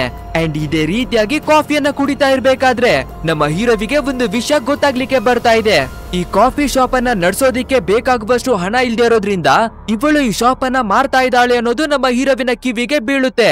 ಇದನ್ನ ಕೇಳುವ ನಮ್ಮ ಹೀರೋ ಸುಮ್ನೆ ಇರ್ತಾನ, ಇವಾಗ ಬೇರೆ ಕೋಟ್ಯಾಧಿಪತಿಯಾಗಿ ಬದಲಾಗ್ಬಿಟ್ಟಿದ್ದಾನೆ ಅಲ್ವಾ. ಸೊ ಅವನ ಹತ್ರ ಇರ್ತಾ ಇರುವ ತುಂಬಾನೇ ಹಣವನ್ನ ತೆಗೆದು ಆನ್ ದ ಸ್ಪಾಟ್ ಈ ಕಾಫಿ ಶಾಪ್ ಅನ್ನ ಪರ್ಚೇಸ್ ಮಾಡಿ ಬಿಡ್ತಾನೆ. ನಂತರ ಹುಡುಗಿಯ ಹತ್ರವಾಗಿ ಈ ಕಾಫಿ ಶಾಪ್ ಅನ್ನ ನನಗೆ ಮಾರೋ ಯಾವುದೇ ಅಗತ್ಯ ಇರ್ತಾ ಇಲ್ಲ, ಮುಂದೆ ಕೂಡ ಈ ಕಾಫಿ ಶಾಪ್ ಅನ್ನ ನೀನೇನೆ ನಡೆಸಬಹುದು, ಇದನ್ನ ನಾನು ಪ್ರೀತಿಯಿಂದ ನಿನಗೆ ಗಿಫ್ಟ್ ಆಗಿ ಕೊಡ್ತಾ ಇದ್ದೀನಿ ಅನ್ನೋದಾಗಿ ನಮ್ಮ ಕ್ರಶ್ ಅನ್ನ ಪಟಾಯಿಸಿ ಬಿಡ್ತಾನೆ. ಅಂಡ್ ಆ ಹುಡುಗಿ ಕೂಡ ನಮ್ಮ ಕಾಫಿ ಶಾಪ್ ನಮ್ಗೇನೆ ಸಿಕ್ತಲ್ಲ ಅನ್ನೋದಾಗಿ ತುಂಬಾನೇ ಹ್ಯಾಪಿಯಾಗಿ ಫೀಲ್ ಆಗ್ತಾಳೆ. ನೆಕ್ಸ್ಟ್ ಡೇ ನಮ್ಮ ಹೀರೋ ಮಾರ್ಕೆಟ್ ನಲ್ಲಿ ಸುತ್ತಾಡ್ತಾ ಇರ್ಬೇಕಾದ್ರೆ ಅದೇ ನಮ್ಮ ಹೀರೋವಿಗೆ ಒಬ್ಬ ಮ್ಯಾನೇಜರ್ ಇರ್ತಾ ಇದ್ದು ಒಂದು ಸ್ಕ್ರಿಪ್ಟ್ ಅನ್ನ ಬರೆಯೋದಿಕ್ಕೆ ಹಣವನ್ನ ಕೊಟ್ಟಿರ್ತಾ ಇದ್ದ ಅಲ್ವಾ. ಇವಾಗ ಮ್ಯಾನೇಜರು ನಮ್ಮ ಹೀರೋವನ್ನ ನೋಡಿ ಬಿಡ್ತಾನೆ. ಅಷ್ಟೇ ನೋಡಿದ ನೆಕ್ಸ್ಟ್ ಸೆಕೆಂಡ್ ನಮ್ಮ ಹೀರೋವಿಗೆ ಎರ್ರ ಬೀರಿಯಾಗಿ ಬೈತಾ ಇದ್ದಾನೆ. ಲೋ, ಅವತ್ತು ನೋಡಿದ್ರೆ ಸೂಸೈಡ್ ಅನ್ನ ಮಾಡ್ಕೊಳ್ತಾ ಇದ್ದೀನಿ ಅಂತ ಒಂದು ದೊಡ್ಡದಾಗಿ ಮೆಸೇಜ್ ಅನ್ನ ಕಳ್ಸಿದಲ್ಲೋ, ಆ ರೀತಿ ಸುಳ್ಳನ್ನ ಹೇಳಿ ನನ್ನಿಂದ ಬಚ್ಚಿಟ್ಕೊಂಡು ಓಡಾಡ್ತಾ ಇದೆಯಾ ಅನ್ನೋದಾಗಿ ಬಾಯಿಗೆ ಬಂದಾಗೆಲ್ಲ ಬೈಯೋದಿಕ್ಕೆ ಶುರು ಮಾಡ್ತಾನೆ. ಬಟ್ ಆದ್ರೆ ನಮ್ಮ ಹೀರೋ ಇವಾಗ ತುಂಬಾನೇ ರಿಚ್ ಆಗ್ಬಿಟ್ಟಿದ್ದಾನೆ ಅಲ್ವಾ. ಸೊ ಆ ಮ್ಯಾನೇಜರ್ ಅನ್ನ ಕರ್ಕೊಂಡು ಒಂದು ಡಿನ್ನರಿಗಾಗಿ ಬರ್ತಾನೆ. ಆದ್ರೆ ಆ ಮ್ಯಾನೇಜರ್ಗೆ ನಮ್ಮ ಹೀರೋವಿನ ಬಗ್ಗೆ ಏನವೇ ಗೊತ್ತಿಲ್ಲ ಅಲ್ವಾ. ಸೊ ಎಲ್ಲೋ ನನ್ನ ಸ್ಕ್ರಿಪ್ಟ್, ಎಲ್ಲೋ ನನ್ನ ಹಣ ಅನ್ನೋದಾಗಿ ಇನ್ನವೇ ಬೈತಾನೆ ಇದ್ದಾನೆ ಆ ಮ್ಯಾನೇಜರು. ಆದ್ರಿಂದ ನಮ್ಮ ಹೀರೋ ತುಂಬಾನೇ ಕೋಪವನ್ನ ಮಾಡ್ಕೊಂಡು ಈ ಮ್ಯಾನೇಜರ್ ಕೊಟ್ಟಿರುವ ಎಲ್ಲ ಹಣವನ್ನ ವಾಪಸ್ ಅವನಿಗೆನೆ ಕೊಡ್ತಾನೆ. ತಗೋ, ನಿನ್ನ ಹಣ ಯಾವನಿಗೆ ಬೇಕಿರ್ತಾ ಇದೆ. ಇನ್ನೊಂದ್ ವಿಷಯ ಚೆನ್ನಾಗಿ ನೆನ್ಪಿಟ್ಕೋ, ಇನ್ ಮುಂದೆ ನಿನ್ಗೆ ಯಾವ್ದೇ ಸ್ಕ್ರಿಪ್ಟ್ ಅನ್ನವೇ ಬರೆಯೋದಿಲ್ಲ, ಏನವೇ ಬರೆಯೋದಿಲ್ಲ. ನನ್ಗೂ ನಿನ್ಗೂ ಇದ್ದ ಸಂಬಂಧ ಇಲ್ಲಿಗೆನೆ ಮುಗಿತು ಅನ್ನೋದಾಗಿ ಆ ಮ್ಯಾನೇಜರ್ನ ಹತ್ರವಾಗಿ ಮಾಡ್ಕೊಂಡಿದ್ದ ಡೀಲ್ ಅನ್ನ ಕ್ಯಾನ್ಸಲ್ ಮಾಡಿಕೊಳ್ತಾನೆ. ಅಷ್ಟೇ, ಇದನ್ನೆಲ್ಲ ನೋಡುವ ಮ್ಯಾನೇಜರ್ಗೆ ನಂಬೋದಿಕ್ಕೇನೆ ಆಗ್ತಾ ಇಲ್ಲ. ತಿನ್ನೋದಿಕ್ಕೆ ಬಂದು ತುತ್ತು ಅನ್ನಕ್ಕವೇ ಇವನ ಹತ್ರ ಗತಿ ಇದ್ದಿರ್ತಾ ಇಲ್ಲ. ಇಷ್ಟೊಂದು ಹಣ ಇವನ ಹತ್ರ ಹೇಗೆ ಬಂತು ಅನ್ನೋದಾಗಿ ಯೋಚನೆಯನ್ನ ಮಾಡ್ತಾನೆ. ಇಲ್ಲಿಗೆ ಈ ಸೀನನ್ನ ಕಟ್ ಮಾಡಿ ನೋಡ್ಬೇಕಾದ್ರೆ ಅದೇ ನಮ್ಮ ಹೀರೋ ಒಂದು ಹುಡುಗಿಯನ್ನ ಲವ್ ಮಾಡ್ತಾ ಇದ್ದ ಅಲ್ವಾ. ಸೊ ಇವಾಗ ಆ ಹುಡುಗಿನೇ ನಮ್ಮ ಹೀರೋವನ್ನ ಡಿನ್ನರಿಗಾಗಿ ಇನ್ವೈಟ್ ಅನ್ನ ಮಾಡಿದಾಳೆ. ಯಾಕಂದ್ರೆ ಅವಳ ಕಾಫಿ ಶಾಪ್ ಲಾಸ್ ಆಗಿ ಮಾರಾಟಕ್ಕೆ ಬಂದ್ಬಿಟ್ಟಿತ್ತು ಅಲ್ವಾ. ಅಂಡ್ ಆ ಸಿಚುವೇಶನ್ ಅಲ್ಲಿ ಹೆಲ್ಪ್ ಮಾಡಿರ್ತಾ ಇರೋದು ನಮ್ಮ ಹೀರೋನೇ ಆಗಿರ್ತಾ ಇರೋದ್ರಿಂದ ಅವನಿಗಾಗಿ ಒಂದು ಸೂಪರ್ ಆದ ಡಿನ್ನರ್ ಅನ್ನ ಅರೇಂಜ್ ಮಾಡಿರ್ತಾ ಇದ್ದಾಳೆ. ಅಂಡ್ ಈ ಡಿನ್ನರ್ ನಲ್ಲಿ ಇಬ್ಬರವೇ ಅವರವರ ಫೀಲಿಂಗ್ಸ್ ಗಳನ್ನ ಶೇರ್ ಮಾಡ್ಕೋಬೇಕಾದ್ರೆ ಆ ಹುಡುಗಿಗೂ ಕೂಡ ನಮ್ಮ ಹೀರೋವಿನ ಮೇಲೆ ಲವ್ ಆಗಿ ಬಿಡ್ತಾ ಇದೆ. ನೆಕ್ಸ್ಟ್ ಅವತ್ತು ನೈಟ್ ಈ ಮ್ಯಾನೇಜರ್ ಇರ್ತಾ ಇದ್ದಾನೆ ಅಲ್ವಾ, ಇವನು ಕೂಡ ನಮ್ಮ ಹೀರೋವನ್ನ ಎಣ್ಣೆ ಪಾರ್ಟಿಗಾಗಿ ಕರೀತಾನೆ. ಅಂಡ್ ನಮ್ಮ ಹೀರೋ ಕೂಡ ಎರ್ರ ಬಿರಿಯಾಗಿ ಕುಡಿದು ಫುಲ್ಲು ಟೈಟ್ ಆಗಿ ಬಿಡ್ತಾನೆ. ಆಕ್ಚುಯಲ್ ಆಗಿ ಹೇಳ್ಬೇಕು ಅಂದ್ರೆ ಈ ಮ್ಯಾನೇಜರ್ ತುಂಬಾನೇ ಪ್ಲಾನ್ ಮಾಡಿನೇ ಈ ಎಣ್ಣೆ ಪಾರ್ಟಿಯನ್ನ ಮಡಗಿರ್ತಾ ಇರೋದು. ಇವನ ಹತ್ರ ಇಷ್ಟೊಂದು ಹಣ ಬರೋದಿಕ್ಕೆ ಹೇಗೆ ಸಾಧ್ಯ, ಎಲ್ಲ ವಿಷಯಗಳನ್ನ ತಿಳ್ಕೊಳ್ಳೋಣ ಅನ್ನೋದಾಗಿನೇ ನಮ್ಮ ಹೀರೋವಿಗೆ ಹಿಗ್ಗ ಮುಗ್ಗವಾಗಿ ಕುಡಿಸಿ ಮಡಗಿರ್ತಾ ಇದ್ದಾನೆ. ನಂತರ ನಮ್ಮ ಹೀರೋ ಫುಲ್ಲು ಟೈಟ್ ಆಗಿರೋದ್ರಿಂದ ಅವನನ್ನ ಕರ್ಕೊಂಡು ಅವನು ಸ್ಟೇ ಆಗಿರ್ತಾ ಇರುವ ರೂಮಿಗೆನೆ ಬರ್ತಾನೆ. ಅಷ್ಟೇ, ನಮ್ಮ ಹೀರೋವನ್ನ ಬೆಡ್ ಮೇಲೆನೆ ಬಿಸಾಕಿ ಏನಾದ್ರೂ ಇನ್ಫಾರ್ಮೇಶನ್ ಸಿಗುತ್ತಾ, ಚಿನ್ನವಾದ್ರೂ ಸಿಗುತ್ತಾ, ನಿಧಿ ಏನಾದ್ರೂ ಸಿಗುತ್ತಾ ಅನ್ನೋದಾಗಿ ಆ ರೂಮ್ ಅನ್ನ ಟೋಟಲ್ ಆಗಿ ಸರ್ಚ್ ಮಾಡೋದಕ್ಕೆ ಶುರು ಮಾಡ್ತಾನೆ. ನಮ್ಮ ಹೀರೋ ಬೇರೆ ಫುಲ್ ನಶೆಯಲ್ಲಿ ಇರ್ತಾ ಇರೋದ್ರಿಂದ ಅವನ ಕನಸಿನ ಲೋಕಕ್ಕೆ ಬಂದು ತಲುಪ್ತಾ ಇದ್ದಾನೆ. ಅಂಡ್ ಸ್ವಲ್ಪ ಹೊತ್ತಿನ ನಂತರ ನೋಡ್ತಿದ್ದಾಗೇನೆ ನಿದ್ರೆಯಲ್ಲಿ ಮಲ್ಗಿರ್ತಾ ಇರುವ ನಮ್ಮ ಹೀರೋ ಅವನ ಕೈ ತುಂಬಾ ಚಿನ್ನದ ಸರಗಳನ್ನ ಹಿಡ್ಕೊಂಡು ಎಚ್ಚರಿ ಆಗ್ತಾನೆ. ಅಷ್ಟೇ, ಇದನ್ನೆಲ್ಲ ನೋಡುವ ಮ್ಯಾನೇಜರ್ಗೆ ಒಂದು ಕ್ಷಣ ಇಲ್ಲಿ ಏನ್ ತಾನೇ ನಡೀತಾ ಇದೆ ಅನ್ನೋದೇ ಗೊತ್ತಾಗ್ತಾ ಇಲ್ಲ. ನಮ್ಮ ಹೀರೋವಿನ ಹತ್ರ ಯಾವ್ದೋ ಜಾದೂ ಶಕ್ತಿ ಎಲ್ಲ ಇರ್ತಾ ಇದೆ ಅಂತ ತಿಳ್ಕೊಂಡು ಅವನ ಕಾಲಿಗೆಲ್ಲ ಬಿದ್ದು ನಿನ್ನ ಅಸಿಸ್ಟೆಂಟ್ ಆಗಿ ಮಾಡ್ಕೊ, ನನ್ನ ಸಣ್ಣ ಪುಟ್ಟ ಕೆಲಸವನ್ನ ಮಾಡ್ಕೊಂಡು ನಿನ್ನ ಜೊತೆಯಾಗಿ ಇರ್ತೀನಿ ಅನ್ನೋದಾಗಿ ರಿಕ್ವೆಸ್ಟ್ ಅನ್ನ ಮಾಡಿ ಕೇಳ್ಕೊತಾ ಇದ್ದಾನೆ. ಸೊ ನಮ್ಮ ಹೀರೋ ಕೂಡ ಹೋಗ್ಲಿ ಪಾಪ, ಯಾವ್ದಾದ್ರು ಕೆಲಸ ಮಾಡ್ಕೊಂಡು ಇರು ಅನ್ನೋದಾಗಿ ಒಪ್ಪಿಕೊಳ್ತಾನೆ. ಅಂದ್ರೆ ನಮ್ಮ ಹೀರೋ ಯಾವ್ಯಾವಾಗ ಮಲಗಿ ಕನಸಿನ ಲೋಕಕ್ಕೆ ಹೋಗ್ತಾನೋ ಆವಾಗೆಲ್ಲ ರೂಮ್ ನ ಹೊರಗಡೆ ನಿಂತು ಅವನ ಬಾಡಿಗೆ ರಕ್ಷಣೆ ಕೊಡುವ ಕೆಲಸವನ್ನ ಮಾಡಿ ಬರ್ತಾ ಇದ್ದಾನೆ ಈ ಮ್ಯಾನೇಜರ್. ಈ ಕಡೆ ನಮ್ಮ ಹೀರೋ ಅಂತೂ ತುಂಬಾನೇ ಎಕ್ಸ್ಪರ್ಟ್ ಆಗ್ಬಿಟ್ಟಿದ್ದಾನೆ. ಪ್ರತಿದಿನ ಕನಸಿಗೆ ಹೋಗೋದು, ಅಲ್ಲಿಂದ ಏನನ್ನಾದ್ರೂ ಕಳ್ಳತನ ಮಾಡಿ ಬರ್ತಾನೆ ಇರೋದು, ಈ ರೀತಿ ನಡೀತಾನೆ ಇರೋದ್ರಿಂದ ತುಂಬಾನೇ ಅಭ್ಯಾಸ ಆಗ್ಬಿಟ್ಟಿದೆ ನಮ್ಮ ಹೀರೋವಿಗೆ. ಎಷ್ಟರ ಮಟ್ಟಿಗೆ ಅಂದ್ರೆ ಅವನ ಕನಸಿನಲ್ಲಿ ಬರ್ತಾ ಇರುವ ಭಯಂಕರವಾದ ದೆವ್ವಕ್ಕೇನೆ ಯಾಮಾರಿಸಿ ಅದನ್ನ ಎದುರಿಸಿ ನಿಲ್ಲುವಷ್ಟು ಶಕ್ತಿ ಬರ್ತಾ ಇದೆ ನಮ್ಮ ಹೀರೋವಿಗೆ. ಅಂಡ್ ಇವಾಗ್ಲೂ ಕೂಡ ದೆವ್ವವನ್ನ ಸೋಲಿಸಿ ಒಂದು ದೊಡ್ಡದಾದ ಬ್ಯಾಂಕ್ ಅನ್ನ ಲೂಟಿ ಮಾಡಿ ಬರ್ತಾನೆ. ಅಂಡ್ ಇದೇ ರೀತಿಯಾಗಿ ನಿಧಾನವಾಗಿ ಬಿಲಿಯನಿಯರ್ ಆಗಿ ಬದಲಾಗಿ ಬಿಡ್ತಾ ಇದ್ದಾನೆ. ಹಾಗೆ ಇವನ ಹತ್ರ ಇವಾಗ ತುಂಬಾನೇ ದುಡ್ಡಿದೆ ಅಲ್ವಾ. ಸೊ ಇವನು ಸುಯಿಸೈಡ್ ಅನ್ನ ಮಾಡ್ಕೊಳ್ಳೋದಿಕ್ಕೆ ಹೋಗ್ಬೇಕಾದ್ರೆ ಒಂದು ವಯಸ್ಸಾದ ವ್ಯಕ್ತಿ ಬಂದು ಇವನನ್ನ ಕಾಪಾಡಿರ್ತಾ ಇದ್ದ ಅಲ್ವಾ. ಅಂಡ್ ಅವನು ಕೊಟ್ಟಿರ್ತಾ ಇರುವ ಸಜೆಷನ್ ಇಂದಾನೆ ಇಷ್ಟು ದೊಡ್ಡದಾದ ಶ್ರೀಮಂತ ಆಗಿ ಬದಲಾಗಿರ್ತಾ ಇರೋದು ಅಲ್ವಾ. ಸೊ ಆ ವ್ಯಕ್ತಿಯ ಹತ್ರಕ್ಕೂ ಬಂದು ತುಂಬಾನೇ ಹಣವನ್ನ ಕೊಡ್ತಾನೆ. ನೆಕ್ಸ್ಟ್ ಇದೇ ರೀತಿಯಾಗಿ ದಿನಗಳು ಕಳೀತಾ ಇರ್ಬೇಕಾದ್ರೆ ನಮ್ಮ ಹೀರೋವಿಗೆ ಒಬ್ಬಳು ಗರ್ಲ್ ಫ್ರೆಂಡ್ ಇದ್ದಾಳೆ ಅಲ್ವಾ. ಅವಳಿಗೆ ನಮ್ಮ ಹೀರೋ ಒಬ್ಬ ಸ್ಕ್ರಿಪ್ಟ್ ರೈಟರ್ ಅನ್ನೋದು ಗೊತ್ತಾಗ್ತಾ ಇದೆ. ಅಂಡ್ ನಮ್ಮ ಹೀರೋ ಇಷ್ಟೊಂದು ಶ್ರೀಮಂತ ಆಗಿರ್ತಾ ಇರೋದು ಮೇ ಬಿ ಅವನು ಬರೀತಾ ಇರುವ ಸ್ಕ್ರಿಪ್ಟ್ ಗಳನ್ನ ಮಾರಿ ಅನ್ನೋದಾಗಿ ಅರ್ಥವನ್ನ ಮಾಡ್ಕೋತಾಳೆ. ಬಟ್ ಆದ್ರೆ ರಿಯಾಲಿಟಿ ಬೇರೆನೆ ಅಲ್ವಾ. ಸೊ ಆ ರಹಸ್ಯವನ್ನ ಹೇಗಾದ್ರೂ ಮಾಡಿ ಬಚ್ಚಿಡ್ಬೇಕು ಅನ್ನೋದಾಗಿ ಬೇರೆ ದಾರಿ ಇಲ್ದೆ ಒಂದು ಸೂಪರ್ ಆದ ಸ್ಕ್ರಿಪ್ಟ್ ಅನ್ನ ರೆಡಿ ಮಾಡೋಣ ಅನ್ನೋದಾಗಿ ರಾತ್ರಿ ಎಲ್ಲ ಕುಳಿತು ಒಂದು ಮಸ್ತಾಗಿರುವ ಸ್ಕ್ರಿಪ್ಟ್ ಅನ್ನ ರೆಡಿ ಮಾಡ್ತಾನೆ. ನಂತರ ಸ್ಕ್ರಿಪ್ಟ್ ಅನ್ನ ಅವನ ಮ್ಯಾನೇಜರ್ಗೆ ಕೊಡ್ಬೇಕಾದ್ರೆ ಅದನ್ನ ಓದುವ ಮ್ಯಾನೇಜರು ಅಳೋದಿಕ್ಕೆಲ್ಲ ಶುರುವನ್ನ ಮಾಡ್ಕೊಂಡು, ಇಂತಹ ಸ್ಟೋರಿಯನ್ನ ನನ್ನ ಲೈಫ್ ಅಲ್ಲೇ ನೋಡಿರ್ತಾ ಇಲ್ಲ, ಒಂದ್ ವೇಳೆ ನಾವು ಮಾರ್ಕೆಟ್ ನಲ್ಲಿ ಇದನ್ನ ಸೇಲ್ ಮಾಡಿದ್ರೆ ಇನ್ನಷ್ಟುವೇ ಹಣವನ್ನ ಸಂಪಾದಿಸಬಹುದು ಅನ್ನೋದಾಗಿ ಒಂದು ಐಡಿಯಾವನ್ನ ಕೊಡ್ಬೇಕಾದ್ರೆ ಅದೇ ರೀತಿಯಾಗಿ ಆ ಸ್ಕ್ರಿಪ್ಟ್ ಅನ್ನ ಮಾರೋದಿಕ್ಕಾಗಿ ಬರ್ತಾರೆ. ನೆಕ್ಸ್ಟ್ ಇದೇ ರೀತಿಯಾಗಿ ದಿನಗಳು ಕಳೀತಾ ಇರ್ಬೇಕಾದ್ರೆ ನಮ್ಮ ಹೀರೋವಿಗೆ ಮತ್ತೊಂದು ಆಸೆ ಬರ್ತಾ ಇದೆ. ಎಷ್ಟು ದಿನಗಳ ಕಾಲವಾಗಿ ನಾವು ಇನ್ನವೇ ಸಣ್ಣ ಪುಟ್ಟ ಬ್ಯಾಂಕ್ಗಳು, ಸಣ್ಣ ಪುಟ್ಟ ಚಿನ್ನವನ್ನ ಕದೀತಾ ಇರೋದು. ಈ ಬಾರಿ ನಾವು ಒಂದು ದೊಡ್ಡದಾದ ರಾಶಿಯನ್ನೇ ಹೊಡಿಬೇಕು ಅನ್ನೋದಾಗಿ ಪ್ಲಾನ್ ಅನ್ನ ಮಾಡ್ಕೊಂಡು ಎಂತಹ ಜಾಗಕ್ಕೆ ಬರ್ತಾನೆ ಅಂದ್ರೆ ಇವನ ದೃಷ್ಟಿ ಯಾವ ಕಡೆಗೆ ಬೀಳುತ್ತೋ ಅಲ್ಲೆಲ್ಲ ಬರೀ ಚಿನ್ನನೇ ಬಿದ್ದಿರ್ಬೇಕು ಅನ್ನೋದಾಗಿ ಸುತ್ತಮುತ್ತಲವೇ ಬರೀ ನಿಧಿನೇ ತುಂಬಿರ್ತಾ ಇರುವ ಒಂದು ಜಾಗವನ್ನ ಚೂಸ್ ಮಾಡಿ ಆ ಜಾಗಕ್ಕೆ ಕನಸಿನ ಮುಖಾಂತರ ಬಂದು ತಲುಪ್ತಾನೆ. ಸರಿ, ಇಲ್ಲಿ ಅಗಾಧವಾದ ನಿಧಿ ಇರ್ತಾ ಇದೆ, ಇದನ್ನ ತಗೊಳ್ಳೋಣ ಅನ್ನೋದಾಗಿ ಆ ಸುತ್ತಮುತ್ತಲು ಇರ್ತಾ ಇರುವ ನಿಧಿಯ ಹತ್ತಿರಕ್ಕೆ ಬರ್ಬೇಕಾದ್ರೆ ಆ ಚಿನ್ನದ ರಾಶಿಯ ಮಧ್ಯೆ ಯಾರೋ ಒಬ್ಬ ವ್ಯಕ್ತಿ ಕುಳಿತಿರೋದನ್ನ ಗಮನಿಸ್ತಾನೆ. ಅಂಡ್ ಆ ವ್ಯಕ್ತಿ ನೋಡೋದಿಕ್ಕೆ ಈ ಜಾಗಕ್ಕೆ ರಾಜನ ಹಾಗೇನೆ ಕಾಣ್ತಾ ಇದ್ದಾನೆ. ಅಂಡ್ ಆ ರಾಜನ ಸೊಂಟದಲ್ಲಿ WWF ಆಡೋರು ಪ್ಯಾಂಟ್ ಅನ್ನೇ ಹಾಕ್ತಿರೋ ಬೆಲ್ಟಿಗಾಗಿ ಕಿತ್ತಾಡ್ತಾರೆ ಅಲ್ವಾ, ಅಂತಹ ಒಂದು ದೊಡ್ಡದಾದ ಬೆಲ್ಟ್ ಇರೋದನ್ನೇ ಗಮನಿಸ್ತಾನೆ. ಅಂಡ್ ಆ ಬೆಲ್ಟ್ ಅನ್ನ ನೋಡೋದಿಕ್ಕೆ ಎಷ್ಟೊಂದು ಎಕ್ಸ್ಪೆನ್ಸಿವ್ ಆಗಿ ಅನ್ಸುತ್ತೆ ಅಂದ್ರೆ ಇಲ್ಲಿ ಬಿದ್ದಿರ್ತಾ ಇರುವ ಚಿನ್ನದ ರಾಶಿಗಳಿಗಿಂತನೂ 10 ಪಟ್ಟು ಎಕ್ಸ್ಪೆನ್ಸಿವ್ ಆಗಿ ನಮ್ಮ ಹೀರೋವಿಗೆ ಕಾಣಿಸುತ್ತೆ. ಸೊ ಹೇಗಾದ್ರೂ ಮಾಡಿ ಆ ಬೆಲ್ಟ್ ಅನ್ನ ಕಿತ್ಕೋಬೇಕು ಅನ್ನೋದಾಗಿ ನಮ್ಮ ಹೀರೋ ಆ ರಾಜನಿಂದ ಬೆಲ್ಟ್ ಅನ್ನ ಕಿತ್ಕೊಳ್ಳೋದಿಕ್ಕೆ ಕೈಯನ್ನ ಹಾಕ್ಬೇಕಾದ್ರೆ ನಮ್ಮ ಹೀರೋವಿನ ಕೈ ಬೆರಳುಗಳೇ ಮೆಲ್ಟ್ ಆಗಿ ಬೆಂದೋಗ್ತಾ ಇದಾವೆ. ಬಟ್ ಆದ್ರೆ ಏನಾದ್ರೂ ಆಗ್ಲಿ ಆ ಬೆಲ್ಟ್ ನಮಗೆ ಬೇಕೇ ಬೇಕು ಅನ್ನೋದಾಗಿ ಆ ಚಿನ್ನದ ಬೆಲ್ಟ್ ಅನ್ನ ಕೀಳೋದಿಕ್ಕಾಗಿನೇ ಟ್ರೈ ಮಾಡ್ತಾನೆ. ಅಂಡ್ ಇದೇ ಗ್ಯಾಪಿನಲ್ಲಿ ಅಲ್ಲಿ ಕುಳಿತಿರ್ತಾ ಇರುವ ರಾಕ್ಷಸ ನಮ್ಮ ಹೀರೋವಿನ ಚೆಸ್ಟ್ ಮೇಲೆ ಅವನ ಬೆರಳುಗಳನ್ನ ಯೂಸ್ ಮಾಡಿ ಯಾವುದೋ ಒಂದು ಮಂತ್ರವನ್ನ ಬರೀತಾನೆ. ಬಟ್ ಆದ್ರೆ ನಮ್ಮ ಹೀರೋವಿಗೆ ನಿಧಿಯ ಮೇಲೆ ಕಣ್ಣಿರ್ತಾ ಇರೋದ್ರಿಂದ ಇದ್ರ ಮೇಲೆ ಹೆಚ್ಚು ಗಮನವನ್ನ ಕೊಡ್ದಿರಾ ಬೆಲ್ಟ್ ಅನ್ನ ಕಿತ್ಕೊಂಡು ಬಿಡ್ತಾನೆ. ಸೊ ಫೈನಲಿ ಆ ಬೆಲ್ಟ್ ಅನ್ನ ತಗೊಂಡು ತನ್ನ ರಿಯಲ್ ಆದ ಲೈಫಿಗೆನೆ ಬರ್ತಾನೆ. ಅಂಡ್ ನಮ್ಮ ಹೀರೋ ಚಿಲ್ ಮಾಡ್ಕೊಂಡು ಒಂದು ಜಾಗದಲ್ಲಿ ಕುಳಿತಿರ್ತಾ ಇರ್ಬೇಕಾದ್ರೆ ಸಡನ್ ಆಗಿ ಕಣ್ಣಿಗೆ ಕಾಣದೇ ಇರುವ ಯಾವುದೋ ಒಂದು ಅಸ್ತ್ರ ಬಂದು ನಮ್ಮ ಹೀರೋವಿನ ಮೇಲೆ ಅಟ್ಯಾಕ್ ಅನ್ನ ಮಾಡ್ತಾ ಇದೆ. ಅಂಡ್ ಆ ರಾಕ್ಷಸ ಒಂದು ಮಂತ್ರವನ್ನ ಬರ್ದಿರ್ತಾ ಇದ್ದ ಅಲ್ವಾ, ಎಕ್ಸಾಕ್ಟ್ ಆಗಿ ಅದೇ ಜಾಗದ ಮೇಲೆನೆ ದಾಳಿ ನಡೆದಿರ್ತಾ ಇದೆ ನಮ್ಮ ಹೀರೋವಿಗೆ. ಬಟ್ ಆದ್ರೆ ನಮ್ಮ ಹೀರೋ ಇದನ್ನ ಸೀರಿಯಸ್ ಆಗಿ ತಗೊಳ್ದಿರಾ ನಾನು ಕನಸಿನ ಲೋಕಕ್ಕೆ ಹೋಗ್ತಾ ಇರೋದ್ರಿಂದ ಜಾದುವಿನ ಪ್ರಭಾವ ಆಗಿರ್ಬೇಕು ಅಂತ ಇಗ್ನೋರ್ ಅನ್ನ ಮಾಡ್ತಾನೆ. ನೆಕ್ಸ್ಟ್ ಅವತ್ತು ನೈಟು ಕೂಡ ಮತ್ತೆ ಕನಸಿನ ಲೋಕಕ್ಕೆ ಹೋಗಿ ಏನನ್ನಾದ್ರೂ ತರೋಣ ಅನ್ನೋದಾಗಿ ಮತ್ತೆ ಹಿಂತಿರುಗಿ ಕನಸಿನ ಲೋಕಕ್ಕೆನೆ ಬರ್ತಾನೆ.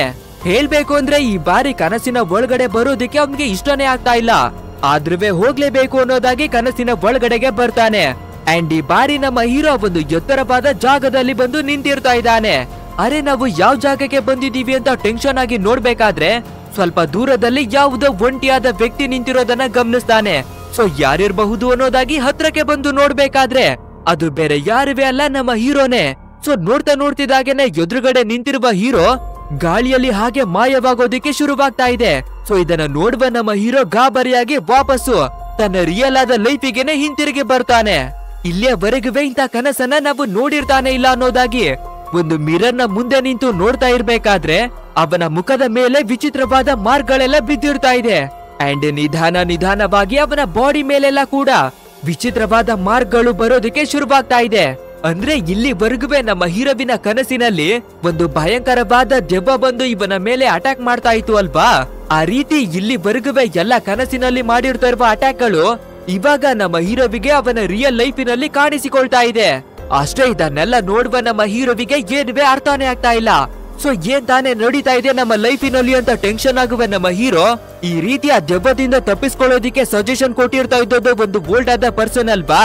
ಸೊ ಮತ್ತೆ ಹಿಂತಿರುಗಿ ಅವನ ಹತ್ರವಾಗಿನೇ ಹೋಗಿ ನಡೆದಿರ್ತಾ ಇರೋ ಎಲ್ಲ ವಿಷಯಗಳನ್ನ ಹೇಳ್ಕೊಳ್ಳೋಣ ಅನ್ನೋದಾಗಿ ಆ ಬೋಲ್ಡ್ ಆದ ಪರ್ಸನ್ ಅನ್ನು ಹುಡಿಕೊಂಡು ಬರ್ತಾನೆ.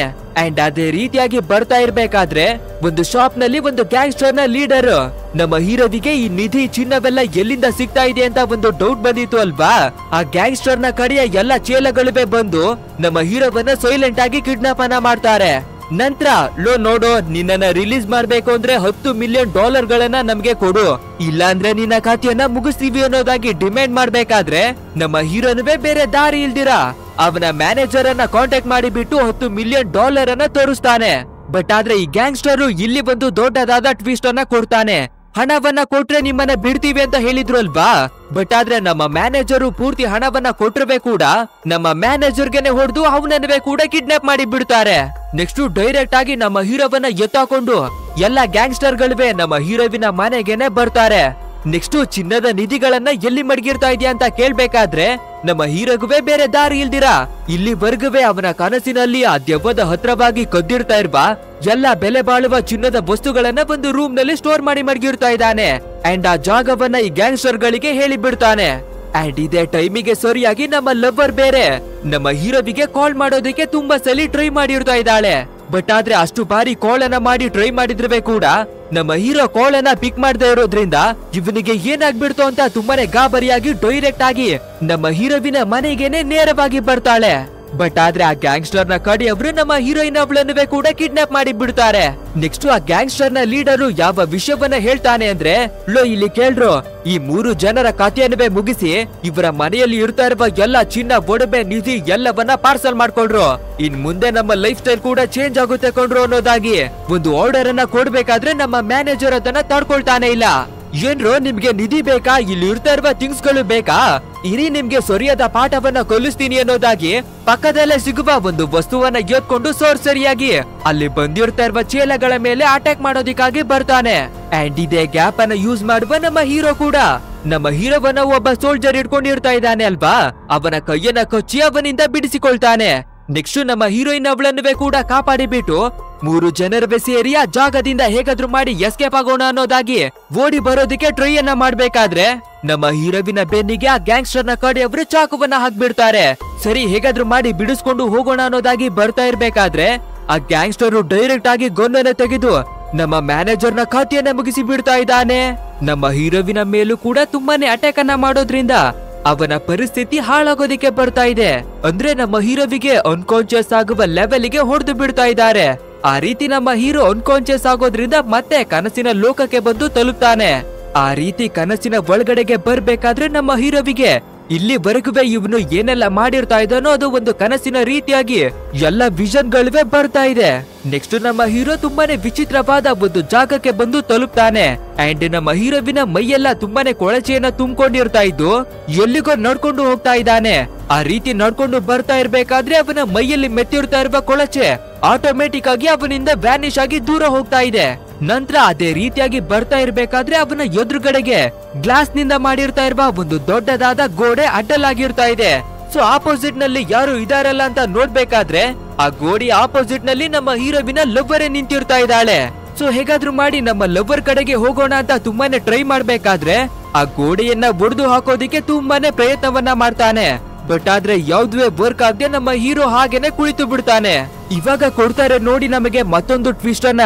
ಇಲ್ಲಿಯವರೆಗುವೆ ನಮ್ಮ ಹೀರೋವಿನ ಕನಸಿನಲ್ಲಿ ಒಂದು ದೈತ್ಯಾಕಾರದ ದೆವ್ವ ಬರ್ತಾ ಇತ್ತು ಅಲ್ವಾ, ಇವಾಗ ನಮ್ಮ ಹೀರೋನೇ ನಿಧಾನವಾಗಿ ಆ ದೆವ್ವವಾಗಿ ಬದಲಾಗ್ತಾ ಇದ್ದಾನೆ.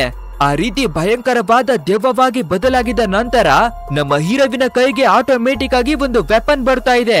ಅಂಡ್ ಆ ವೆಪನ್ ಅನ್ನ ಯೂಸ್ ಮಾಡಿನೇ ನಮ್ಮ ಹೀರೋ ಅಲ್ಲಿ ಅಡ್ಡಲಾಗಿ ಇರ್ತಾ ಇರುವ ಗೋಡೆಯನ್ನ ಒಡೆದು ಛಿದ್ರ ಮಾಡ್ತಾನೆ. ಆ ರೀತಿ ಗೋಡೆಯನ್ನ ಒಡೆದ ನೆಕ್ಸ್ಟ್ ಸೆಕೆಂಡ್ ಯಾವ ಮ್ಯಾಜಿಕ್ ಆಗುತ್ತೋ ಏನಾಗುತ್ತೋ ಗೊತ್ತಿಲ್ಲ, ಆ ದೆವ್ವದ ರೂಪದಲ್ಲಿ ಇರ್ತಾ ಇರುವ ನಮ್ಮ ಹೀರೋ ರಿಯಲ್ ಆದ ಲೈಫಿಗೆನೆ ಎಂಟ್ರಿ ಕೊಡ್ತಾನೆ.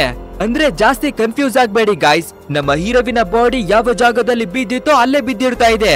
ಆದ್ರೆ ನಮ್ಮ ಹೀರೋ ಕನಸಿನ ಒಳಗಡೆಗೆ ಬಂದು ಒಂದು ದೆವ್ವವಾಗಿ ಹೊರಗಿನ ಜಗತ್ತಿಗೆ ದೆವ್ವದ ರೂಪದಲ್ಲಿ ಎಂಟ್ರಿ ಕೊಟ್ಟಿರ್ತಾ ಇದ್ದಾನೆ ಅಷ್ಟೇ. ನೆಕ್ಸ್ಟ್ ಆ ದೆವ್ವದ ರೂಪ ಅಲ್ಲಿ ಇರ್ತಾ ಇರುವ ಗ್ಯಾಂಗ್ಸ್ಟರ್ ನ ಎಲ್ಲ ಚೇಲಗಳನ್ನೇ ಉಡಾಯಿಸುತ್ತೆ. ಬಟ್ ಆದ್ರೆ ಫೈಟ್ ನಡೀತಾ ಇರ್ಬೇಕಾದ್ರೆ ಗ್ಯಾಪಿನಲ್ಲಿ ನಮ್ಮ ಹೀರೋವಿನ ಲವರ್ ನ ಕಥೆಯನ್ನೇ ಕೂಡ ಮುಗಿಸಿ ಬಿಡ್ತಾರೆ ಆ ಚೇಲಗಳು. ನಂತರ ಭಯಂಕರವಾಗಿ ಇರುವ ದೆವ್ವದ ರೂಪ ಇರ್ತಾ ಇದೆ ಅಲ್ವಾ, ಅದು ಡೈರೆಕ್ಟ್ ಆಗಿ ನಮ್ಮ ಹೀರೋವಿನ ಹತ್ರವಾಗಿನೇ ಬಂದು ಒಂದು ಗನ್ನನ್ನ ತೆಗೆದು ನಮ್ಮ ಹೀರೋವಿನ ಕಥೆಯನ್ನೇ ಕೂಡ ಮುಗಿಸಿ ಬಿಡ್ತಾ ಇದೆ. ಅಷ್ಟೇ, ನಮ್ಮ ಹೀರೋವಿನ ಕತೆ ಮುಗಿದ ನೆಕ್ಸ್ಟ್ ಸೆಕೆಂಡೇ ಇಲ್ಲಿಯವರೆಗುವೆ ನಮ್ಮ ಹೀರೋ ಅವನ ಕನಸಲ್ಲಿ ಏನೆಲ್ಲ ಕದ್ದಿರ್ತಾ ಇದ್ನೋ ಎಲ್ಲಾ ಥಿಂಗ್ಸ್ ಗಳಿವೆ ವ್ಯಾನಿಶ್ ಆಗೋದಿಕ್ಕೆ ಶುರುವಾಗುತ್ತೆ. ಅಂಡ್ ಫೈನಲಿ ನಮ್ಮ ಹೀರೋವಿನ ಕತೆ ಅಲ್ಲಿಗೆ ಮುಗಿಯುತ್ತೆ. ನೆಕ್ಸ್ಟ್ ಏನಾಗುತ್ತೆ ಅಂತ ನಾವು ನೋಡ್ತಾ ಇರ್ಬೇಕಾದ್ರೆ ನಮ್ಮ ಹೀರೋ ಒಂದು ಸ್ಟೋರ್ ನ ಒಳಗಡೆ ಎಚ್ಚರೆ ಆಗ್ತಾ ಇದ್ದಾನೆ. ಅದು ಯಾವ ಸ್ಟೋರ್ ಅಂದ್ರೆ ನಮ್ಮ ಹೀರೋ ತಿನ್ನೋದಿಕ್ಕೆ ಏನುವೇ ಇಲ್ಲ ಅಂತ ಅವನ ಫೋನ್ ಅನ್ನ ಮಾರಿ ತಿನ್ನೋದಿಕ್ಕಾಗಿ ಥಿಂಗ್ಸ್ ಗಳನ್ನ ತರೋದಿಕ್ಕೆ ಬಂದಿರ್ತಾ ಇದ್ದ ಅಲ್ವಾ, ಅದೇ ಸ್ಟೋರ್ ನ ಒಳಗಡೆ ಎಚ್ಚರೆ ಆಗ್ತಾ ಇದ್ದಾನೆ ನಮ್ಮ ಹೀರೋ. ಅಂದ್ರೆ ನಮ್ಮ ಹೀರೋ ಇಲ್ಲಿವರೆಗೂ ಕಂಡಿರ್ತಾ ಇರೋದು ಎಲ್ಲವೇ ಒಂದು ಕನಸಾಗಿರ್ತಾ ಇದೆ. ನೆಕ್ಸ್ಟ್ ಇಲ್ಲಿ ಏನ್ ತಾನೇ ನಡೀತಾ ಇದೆ ಅಂತ ನಮ್ಮ ಹೀರೋ ಕನ್ಫ್ಯೂಷನ್ ಆಗ್ತಾ ಇರ್ಬೇಕಾದ್ರೆ ಸರಿಯಾದ ಟೈಮಿಗೆ ಗರ್ಲ್ ಫ್ರೆಂಡ್ ಎಂಟ್ರಿಯನ್ನ ಕೊಡ್ತಾಳೆ.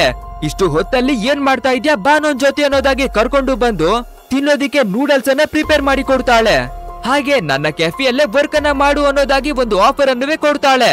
ಸೊ ನಮ್ಮ ಹೀರೋ ಕೂಡ ಸರಿ ಆಯ್ತು ಅನ್ನೋದಾಗಿ ಅಗ್ರಿಯನ್ನ ಮಾಡಿಕೊಳ್ತಾನೆ. ಬಟ್ ಆದ್ರೆ ನಮ್ಮ ಲೈಫ್ ಅಲ್ಲಿ ಏನ್ ನಡೀತಾ ಇದೆ ಅನ್ನೋದು ನಮ್ಮ ಹೀರೋವಿಗೆ ಇನ್ನವೇ ಅರ್ಥನೇ ಆಗಿರ್ತಾ ಇಲ್ಲ. ನಂತರ ದಿನಗಳು ಕಳೆದ ಹಾಗೆ ನಮ್ಮ ಹೀರೋವಿಗೆ ಸ್ವಲ್ಪ ಸ್ವಲ್ಪವೇ ಹಣ ಬರೋದಿಕ್ಕೆ ಶುರುವಾಗುತ್ತೆ.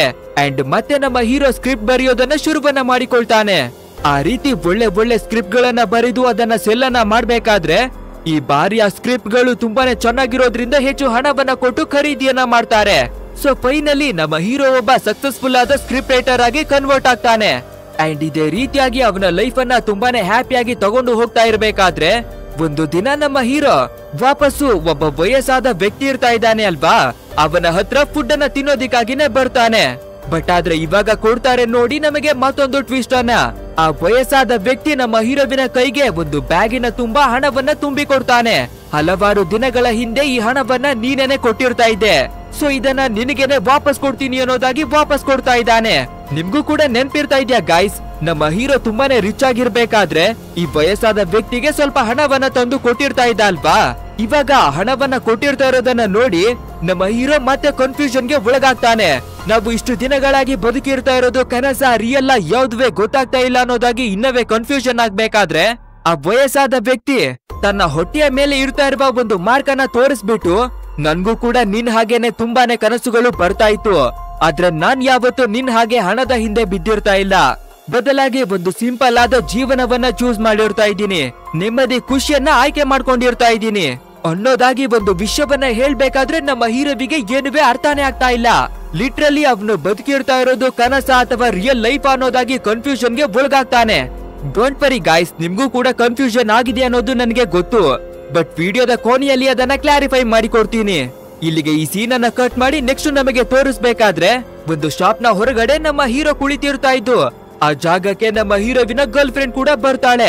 ಅಂಡ್ ಅವ್ರಿಬ್ರುವೆ ಮಾತಾಡ್ತಾ ಇರೋದನ್ನ ನಮ್ಮ ಹೀರೋವಿನ ಕನಸಿನ ಲೋಕದಿಂದ ಒಂದು ದೆವ್ವ ಹೊರಗಡೆಗೆ ಬಂದಿತ್ತು ಅಲ್ವಾ, ಅದೇ ದೆವ್ವ ಎಲ್ಲವನ್ನ ಕೇಳಿಸ್ಕೊಂಡು ಒಂದು ಜಾಗದಲ್ಲಿ ನಿಂತಿರ್ತಾ ಇದೆ. ಇಲ್ಲಿಗೆ ಈ ಕತೆ ಮುಗಿಯುತ್ತೆ ಗಾಯ್ಸ್. ಖಂಡಿತ ನಿಮ್ಗೂ ಕೂಡ ಕನ್ಫ್ಯೂಷನ್ ಆಗಿರ್ತಾ ಇದೆ ಅಲ್ವಾ, ಅವನ ಕನಸಿನಲ್ಲಿ ದೆವ್ವ ಬಂದಿದ್ದಾದ್ರೂ ಯಾಕೆ, ಏನಕ್ಕೆ ಯಾವಾಗ್ಲೂ ನಮ್ಮ ಹೀರೋವಿನ ಕಥೆಯನ್ನ ಮುಗಿಸ್ತಾನೆ ಇತ್ತು, ಹಾಗೆ ನಮ್ಮ ರಿಯಲ್ ಆದ ಲೈಫಿಗೆ ಆ ದೆವ್ವ ಬರೋದಿಕ್ಕೆ ಹೇಗೆ ಸಾಧ್ಯ ಅನ್ನೋ ಕ್ವಶನ್ ಗಳು ನಿಮ್ಮಲ್ಲವೇ ಕಾಡ್ತಾ ಇದೆ. ಅದಕ್ಕೆ ಉತ್ತರವನ್ನ ಸಿಂಪಲ್ ಆಗಿನೇ ಹೇಳ್ತಾ ಇದ್ದೀನಿ ಕೇಳಿ. ಆಕ್ಚುಯಲ್ ಆಗಿ ಹೇಳ್ಬೇಕು ಅಂದ್ರೆ ನಮ್ಮ ಹೀರೋವಿನ ಲೈಫಿನಲ್ಲಿ ತುಂಬಾನೇ ಪ್ರಾಬ್ಲಮ್ಸ್ ಗಳು ಇರ್ತಾ ಇತ್ತು ಅಲ್ವಾ, ಬಟ್ ಆದ್ರೆ ನಮ್ಮ ಹೀರೋ ಆ ಪ್ರಾಬ್ಲಮ್ಸ್ ಗಳನ್ನ ಎದುರಿಸಿ ನಿಲ್ಲೋದನ್ನ ಬಿಟ್ಟು ಅವನ ಹತ್ರ ಪ್ರಾಬ್ಲಮ್ಸ್ ಬಂದಾಗ್ಲೆಲ್ಲ ಹೆದರಿ ಅದ್ರಿಂದ ದೂರ ಓಡಿ ಹೋಗ್ತಾ ಇದ್ದ. ಬಟ್ ಆದ್ರೆ ಪ್ರತಿಯೊಬ್ಬರ ಒಳಗಡೆನೇ ಒಂದು ಅಂತರಾತ್ಮ ಅನ್ನೋದು ಇರುತ್ತೆ ಅಲ್ವಾ, ಆ ಒಳಗಿನ ಆತ್ಮಕ್ಕೆ ನಮ್ಮ ಹೀರೋ ಹೆದರಿ ಓಡಿ ಹೋಗ್ತಾ ಇರೋದು ಇಷ್ಟವಾಗೋದಿಲ್ಲ. ಸೊ ಹೇಗಾದ್ರೂ ಮಾಡಿ ಇವನಿಗೆ ಧೈರ್ಯವನ್ನ ಕೊಡ್ಬೇಕು ಅನ್ನೋದಾಗಿ ಇವನ ಕನಸಿನ ಒಳಗಡೆ ಬಂದು ಇವನಿಗೆ ಧೈರ್ಯವನ್ನ ಕೊಡೋದಿಕ್ಕೆ ನೋಡಿರ್ತಾ ಇದೆ. ಅಂದ್ರೆ ಇವನ ಅಂತರಾತ್ಮ ಕೂಡ ಇವನಿಗೆ ಒಂದು ಸಮಸ್ಯೆಯ ರೂಪದಲ್ಲಿ ಬಂದು ನಿಂತಿರ್ತಾ ಇದೆ. ಪ್ರತಿ ಬಾರಿ ಕೂಡ ಇವನನ್ನ ಸಾಯಿಸೋದಿಕ್ಕೆ ಬರ್ಬೇಕಾದ್ರೆ ಒಂದಲ್ಲ ಒಂದ್ಸಲಿಯಾದ್ರೂ ಅದನ್ನ ಎದುರಿಸಿ ನಿಲ್ತಾನೆ ಅನ್ನೋದಾಗಿ ಅವನ ಆತ್ಮ ಇವನ ಕನಸಿನಲ್ಲಿ ಬಂದು ಟಾರ್ಚರ್ ಅನ್ನ ಕೊಡ್ತಾ ಇದೆ. ಬಟ್ ಆದ್ರೆ ನಮ್ಮ ಹೀರೋ ಇದನ್ನ ಅರ್ಥವನ್ನ ಮಾಡ್ಕೊಳ್ತೀರಾ, ಹಣ ಚಿನ್ನ ನಿಧಿಯ ಹಿಂದೆ ಬಿದ್ದು ಇವನಿಗೆ ಸಿಕ್ಕಿರ್ತಾ ಇರುವ ಆಪರ್ಚುನಿಟಿಯನ್ನ ಅರ್ಥವನ್ನ ಮಾಡ್ಕೊಳ್ತೀರಾ ದುರಾಸೆಯ ವ್ಯಕ್ತಿಯಾಗಿ ಬದಲಾಗ್ಬಿಟ್ಟಿದ್ದಾನೆ. ಅಂದ್ರೆ ಆ ದೆವ್ವ ಬೇರೆ ಯಾರಿವೆ ಅಲ್ಲ, ನಮ್ಮ ಹೀರೋವಿನ ಅಂತರಾತ್ಮನೇ. ಸೊ ನಮ್ಮ ಹೀರೋವನ್ನ ಸರಿ ಮಾಡ್ಬೇಕು ಅಂತ ಪ್ರಯತ್ನವನ್ನ ಮಾಡಿದ್ರವೇ ಕೂಡ ನಮ್ಮ ಹೀರೋ ಅವನ ಆತ್ಮದ ಹತ್ರನೇ ಕಳ್ಳತನವನ್ನ ಮಾಡಿ ಇನ್ನಷ್ಟು ಕೆಟ್ಟ ವ್ಯಕ್ತಿಯಾಗಿ ಬದಲಾಗ್ಬಿಟ್ಟಿದ್ದಾನೆ. ಸೊ ಮತ್ತೆ ಇವನಿಗೆ ಸರಿಯಾದ ಪಾಠವನ್ನ ಕಲಿಸಿ ಸರಿಯಾದ ದಾರಿಗೆ ತರಬೇಕು ಅನ್ನೋದಾಗಿ ಕನಸಿನ ಲೋಕದಿಂದ ನಮ್ಮ ರಿಯಲ್ ಆದ ಲೈಫಿಗೆ ಎಂಟ್ರಿಯನ್ನ ಕೊಡುತ್ತೆ ಆ ದೆವ್ವ, ಅಂದ್ರೆ ನಮ್ಮ ಹೀರೋವಿನ ಆತ್ಮ. ಅಂಡ್ ಇಷ್ಟೇ ಗಾಯ್ಸ್, ಇದ್ರಲ್ಲಿ ಇರ್ತಾ ಇರುವ ಟ್ವಿಸ್ಟ್ ಖಂಡಿತ ನಿಮ್ಮ ಮೆದುಳಿಗೆ ಕೈಯನ್ನ ಹಾಕಿ ಕಿವಿಚಿದ ಹಾಗೆ ಆಗಿರುತ್ತೆ ಅಂತ ನನಗೆ ಗೊತ್ತು. ಬಟ್ ಆದ್ರೆ ಇವಾಗ ನಿಮ್ಗೆ ಕ್ಲಿಯರ್ ಆಗಿರುತ್ತೆ ಅಲ್ವಾ? ಸರಿ, ಓಕೆ, ಈ ಟ್ವಿಸ್ಟ್ ಆದ ಮೂವಿ ಹೇಗಿತ್ತು ಅಂತ ತಪ್ಪದೆ ನಮಗೆ ಕಮೆಂಟ್ ಮೂಲಕ ತಿಳಿಸಿ. ಹಾಗೆ ಇದೇ ರೀತಿಯ ಅದ್ಭುತವಾದ ಮೂವಿಗಳನ್ನ ನೋಡ್ಬೇಕು ಅಂದ್ರೆ ತಪ್ಪದೆ ನಮ್ಮ ಚಾನೆಲ್ ಅನ್ನ ಸಬ್ಸ್ಕ್ರೈಬ್ ಮಾಡ್ಕೊಳ್ಳಿ. ಸರಿ, ಓಕೆ, ಮುಂದಿನ ಒಂದು ಮಾಯಾವಿ ಮೂವಿಯ ಜೊತೆ ನಿಮ್ಮನ್ನ ಭೇಟಿಯನ್ನ ಮಾಡ್ತೀನಿ. So thanks for watching guys and take care of your self.